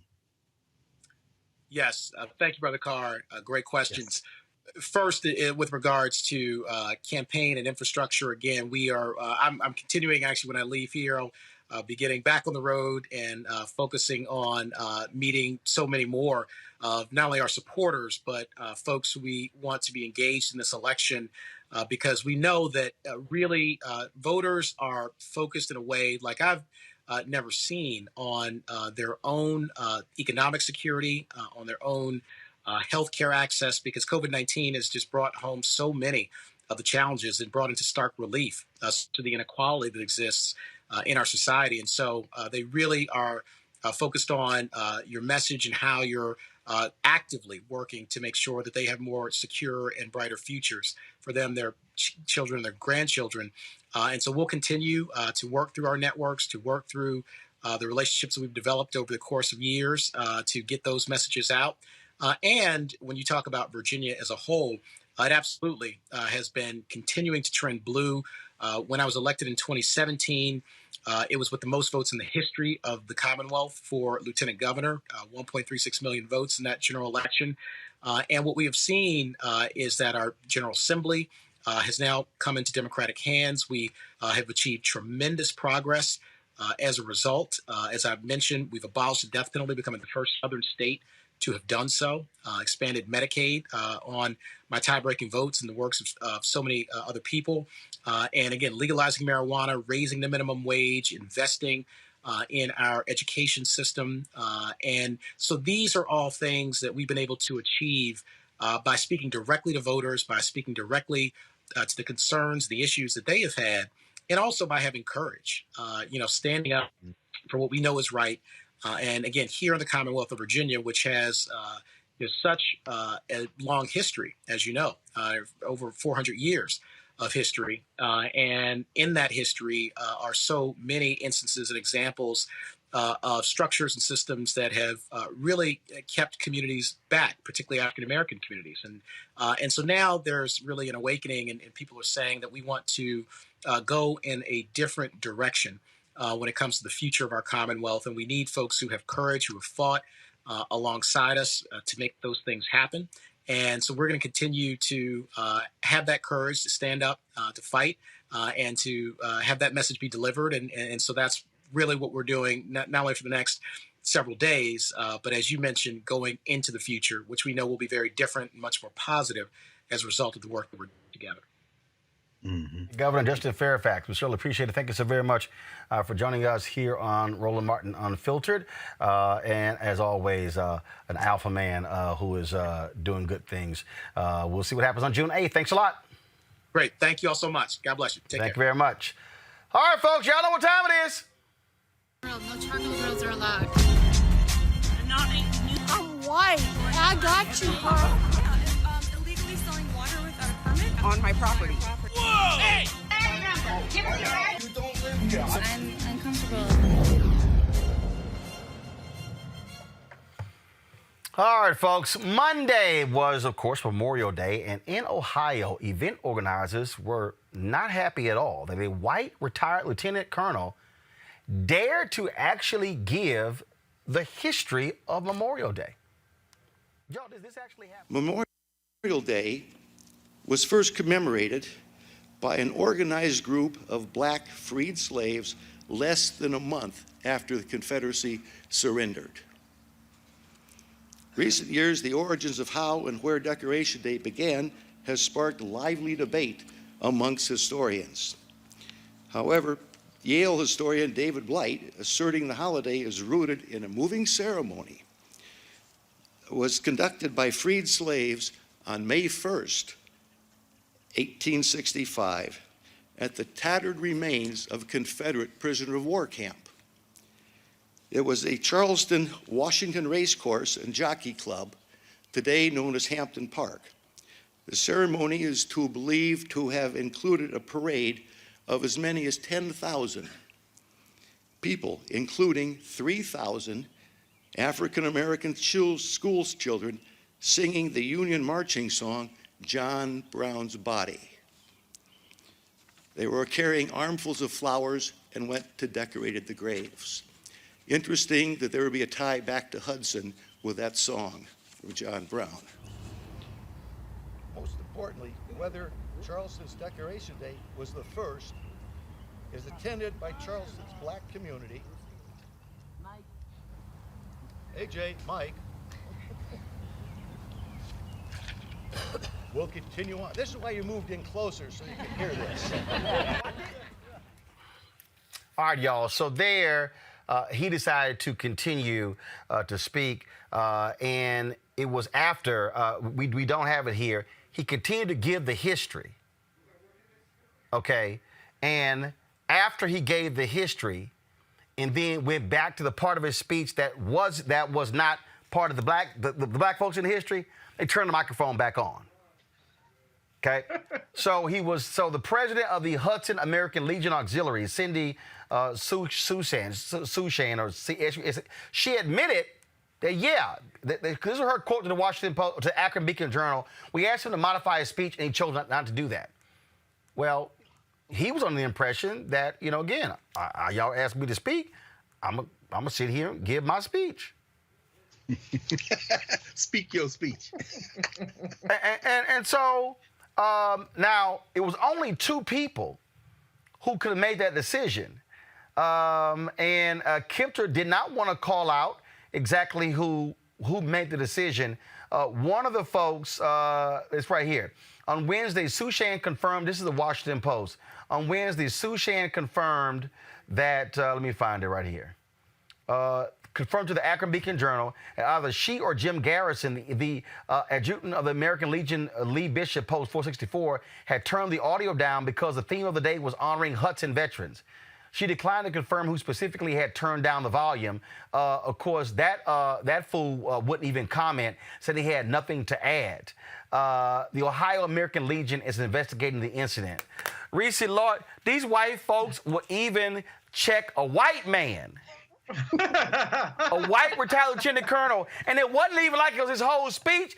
He was just saying, this is the history. You know what? I'm tickled pink by how much that triggered them, because that was a very mild speech. I mean, it wasn't like he got up there and said, Black Lives Matter.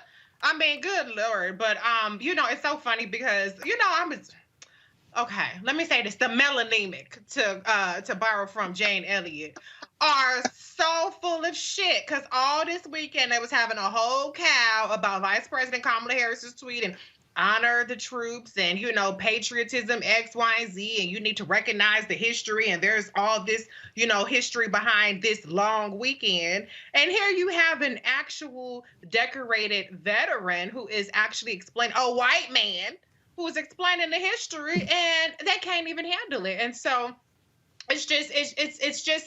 it's not funny, but it is funny, because even just the mildest reminder of the just sordid history of our country, and actually reminded the melanemic who lost the war, which is the Confederacy, is enough to send them over the edge. But, I applaud Lieutenant Colonel for carrying forward with his speech and for not letting them silence him. And, they were able to turn him down, but they weren't able to silence him, because you can't silence the truth. If you guys don't want to admit it, that's fine, but it's still out there.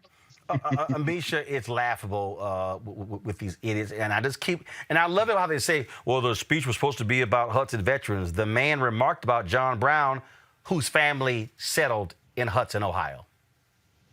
Roland, I think they have to consistently be reminded Black history is American history. American history is Black history. And trying to erase Black history and Black contributions to things that have been nationalized. Memorial Day is a very important holiday that has been celebrated across this country for decades now, for generations. And to eradicate the fact that Black people actually created it, the reason why it's celebrated is because of Black people. They don't want to hear it from black speakers. They clearly don't want to hear it from white speakers either. This goes beyond just a notion of critical race theory and teaching our history in classrooms and making the American public more in tune with the black contributions, but also the reasons why there is so much black pain that still exists across this country, because white people just don't want to hear it. They don't want to hear it from any speaker. And I think that it's extremely disrespectful, to Reese's point, to all of the people who tweeted all this past weekend and kept hooting and hollering over and over again about how they felt that Vice President Kamala Harris was disrespecting Memorial Day and disrespecting veterans because she had said, have a good long weekend. At the end of the day, most Americans had a good long weekend. They hung out with their friends, family, traveled, went to picnics. It was what it was. On that same token, you have a decorated veteran who is speaking and honoring the contributions of veterans, honoring the holiday, mentioning the history of said holiday, which, yes, includes a strong contribution from black people who created said holiday. All of a sudden, his mic gets cut off right when he was about to get really deep into it. And by really deep, I mean probably 3 or 4 more sentences. They just didn't want to hear it at all. Greg, we started this show talking about these white Democrats who don't support H.R. 40. We already know the white Republicans don't support it. Mm-hmm. Here was a Memorial Day event. Memorial Day. All the man was saying was who started Memorial Day. And these white folks couldn't even handle that. No, of course not. But as you said, and as Reese has said, and as Amisha said, you know, this is where we are, but this is where we always been, Roland. This is just another little battlefront in the cold Civil War. I love and appreciate them for this because they're dropping all pretenses. With your indulgence, I'm going to channel my inner John Brown, who, as you said, from 5 years old to about 17, lived in Hudson, Ohio with his father, Owen, and moved the family there from Connecticut. I'm going to channel my inner John Brown. When John Brown and those 19 guys went into Harper's Ferry, Virginia in October 1859 with 5 black men as well, including Dangerfield Newby, who came out of enslavement and said, I'm going to liberate my wife. They were trying to set off what became the Civil War, and they probably did help do that. Lieutenant Colonel Bernard Kempter understands that, and the open enemies of our common humanity that cut his mic, I respect you all because you're fighting for something. You believe it. The thing about denial, however, is it doesn't stop reality. So you can get your 43 states and try to stop us from voting. That's fine. You can have your affirmative action hires in places like Duke, where Mike Krzyzewski hands off his job to another unqualified white man, and up in Boston, where Danny Ainge retires and another white man gets promotion, and even Stephen A. Smith walks off the set in disgust. Y'all can keep it up, but your little country is just about over. Now, I'll say this in the context of what happened on Monday.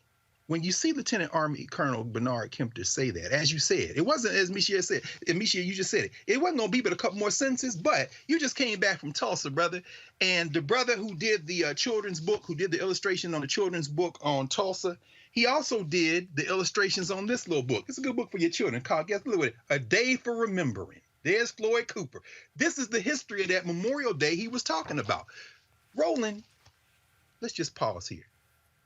Those Klan adjacent white boys between Akron and Cleveland and that little place called Hudson, Ohio, which has racial problems at Hudson High School the past couple years, they're fighting for something that is a betrayal. Forget a betrayal of America. It's a betrayal of our common humanity. Because what Kempter was telling them about in May 1865, those black soldiers in Charleston, South Carolina, went into what was a Confederate prison camp, dug up the bodies, Roland, dug up the bodies of the soldiers who had died in the Civil War, irrespective of their race, black and white soldiers.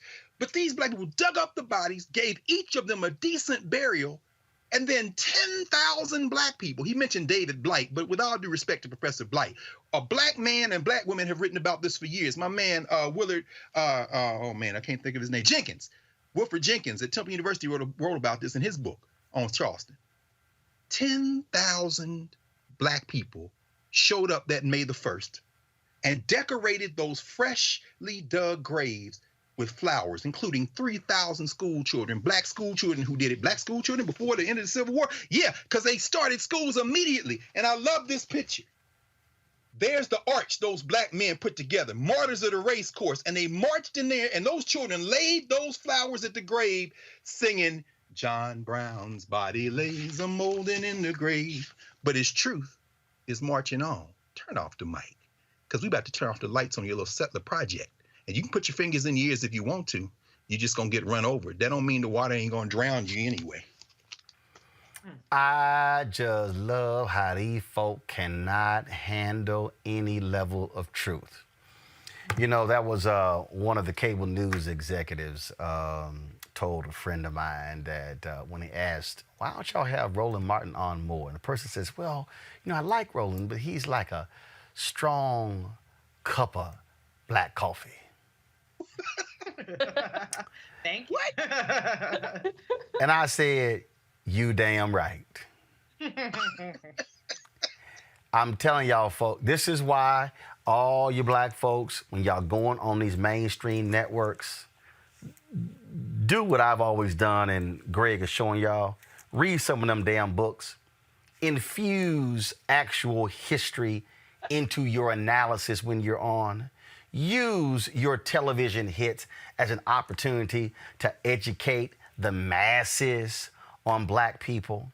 Use the opportunity to weave in American history. Don't just talk about present day, because the reality is, as Dr. Maya Angelou told me, you are a teacher, and use it wisely. That's why I don't play around with this. That's why you don't see me sitting here getting involved in gossip and mess. That's why we don't talk about on this show who got married, who got divorced, who having kids. Because if y'all want to hear that stuff, y'all can go to somebody else's show. This is why we deal with real stuff. And so to that retired lieutenant colonel, way to give him hell and way to keep giving your speech. And I told Jackie, our booker, track him down. I would love for him to come on and read that speech again, so we have a clear audio portion of what he had to say. That way we can share it. And hell, more folks. And see, this is how stupid they are, you dumbasses there in Ohio. Because y'all so dumb. More people have actually heard what he had to say than the number of people who were actually at the event. That's why y'all keep playing yourselves. I keep telling y'all folk while we had this segment, Crazy Ass White People, because all y'all are doing is making our jobs easier. So I hope the American Legion of Ohio fire Cindy and that other fool, and y'all go ahead and replace them with some black veterans. Please do that. Hey, y'all, an update on our girl Erica. Yeah, go ahead, Greg. To tell you, congratulations, man! You coming to my hometown? You on the faculty of Fisk now? Yeah, that is true. That is true. The folks at Fisk announced that last week. I'll be a scholar in residence, and so I will be teaching several times at Fisk in the next year. Looking forward to chatting with the students and bringing the funk on campus. Y'all know how we roll. Y'all know how we do it. This was the announcement they actually sent out right here. It's the inaugural Revis L. Mitchell Distinguished Scholar in Residence. And so I appreciate Fisk President Van Newkirk for doing so. And so looking forward to that. Absolutely. Also, let folks know I got an opportunity. Our girl, Erica Savage Wilson, we talked today. Erica is improving. Y'all, Erica, of course, one of our regular Thursday panelists. A lot of y'all have been saying you miss Erica. She was involved in a really, really bad accident. Y'all, we almost lost Erica in that accident. She's going through massive therapy, speech therapy. She suffered traumatic brain injury, physical therapy, all of that, dealing with hearing loss. And so she's a fighter. And so it was, so she was talking, like she's getting her speech back. She just wanted to thank us for the tribute last week, the video we did, saying how much folks we miss her and all of that. And so we want people to understand that y'all keep praying for her. She needs it. And again, if y'all also want to show us some love, Reese asked us to do this. And so Erica's Cash App is, give me 1 second. I had $ Erica Savage Wilson. I think that's what it is. Yeah, that's right. Yeah, $ Erica Savage Wilson. And so if y'all want to drop her something, please do so. Let her know. She can't, like I say, she's limited what she can do, not much talking. So she's responding with hearts of the people who have actually given her, who have contributed to her, given her a love offering. So I just wanted y'all to know she did call as I was coming into the office today. And so she wanted just to go ahead and let y'all know. And so it's going to be a long way back for her. When she called me earlier this year, she said, I won't be back until next year. That's how much therapy she has to undergo. But we know she's a fighter, and we can't wait to have her back on the show. So just wanted to give y'all that update. We appreciate everybody. Amisha, thank you. Reese, go ahead. I'm sorry. Yeah, it's Erica, Erica, because I know a lot of people spell Erica with a K, so it's Erica. Yep. Y'all should know how to spell Savage and Wilson, but Erica's with a C. $ Erica SAVAGEWILSON. So please drop her a little something, something. All right, folks, Amisha, Greg, and Reese, thank you so very much, folks. Again, if y'all want to support what we do here at Roland Martin Unfiltered, y'all know how to do so. Join our Bring the Funk Fan Club, Cash App, $ RM Unfiltered, PayPal.me/R Martin Unfiltered, Venmo.com/RM Unfiltered, Zelle is Roland@RolandSMartin.com or Roland@RolandMartinUnfiltered.com. And so y'all know how we always end the show. Go back to the panelists and me as well. I want to thank everybody for watching. All of y'all who are on YouTube and Facebook and Instagram and Twitter who are watching, please support the work that we do. We keep it real. We keep it independent. And, of course, we end the show the same way every single day. Y'all know how we do it. Now, Misha, Greg, and Reese and Erica have a way of ending the show as well. So you got to throw the right fist up, Misha, to join them up. So here we go. See y'all tomorrow. Holla!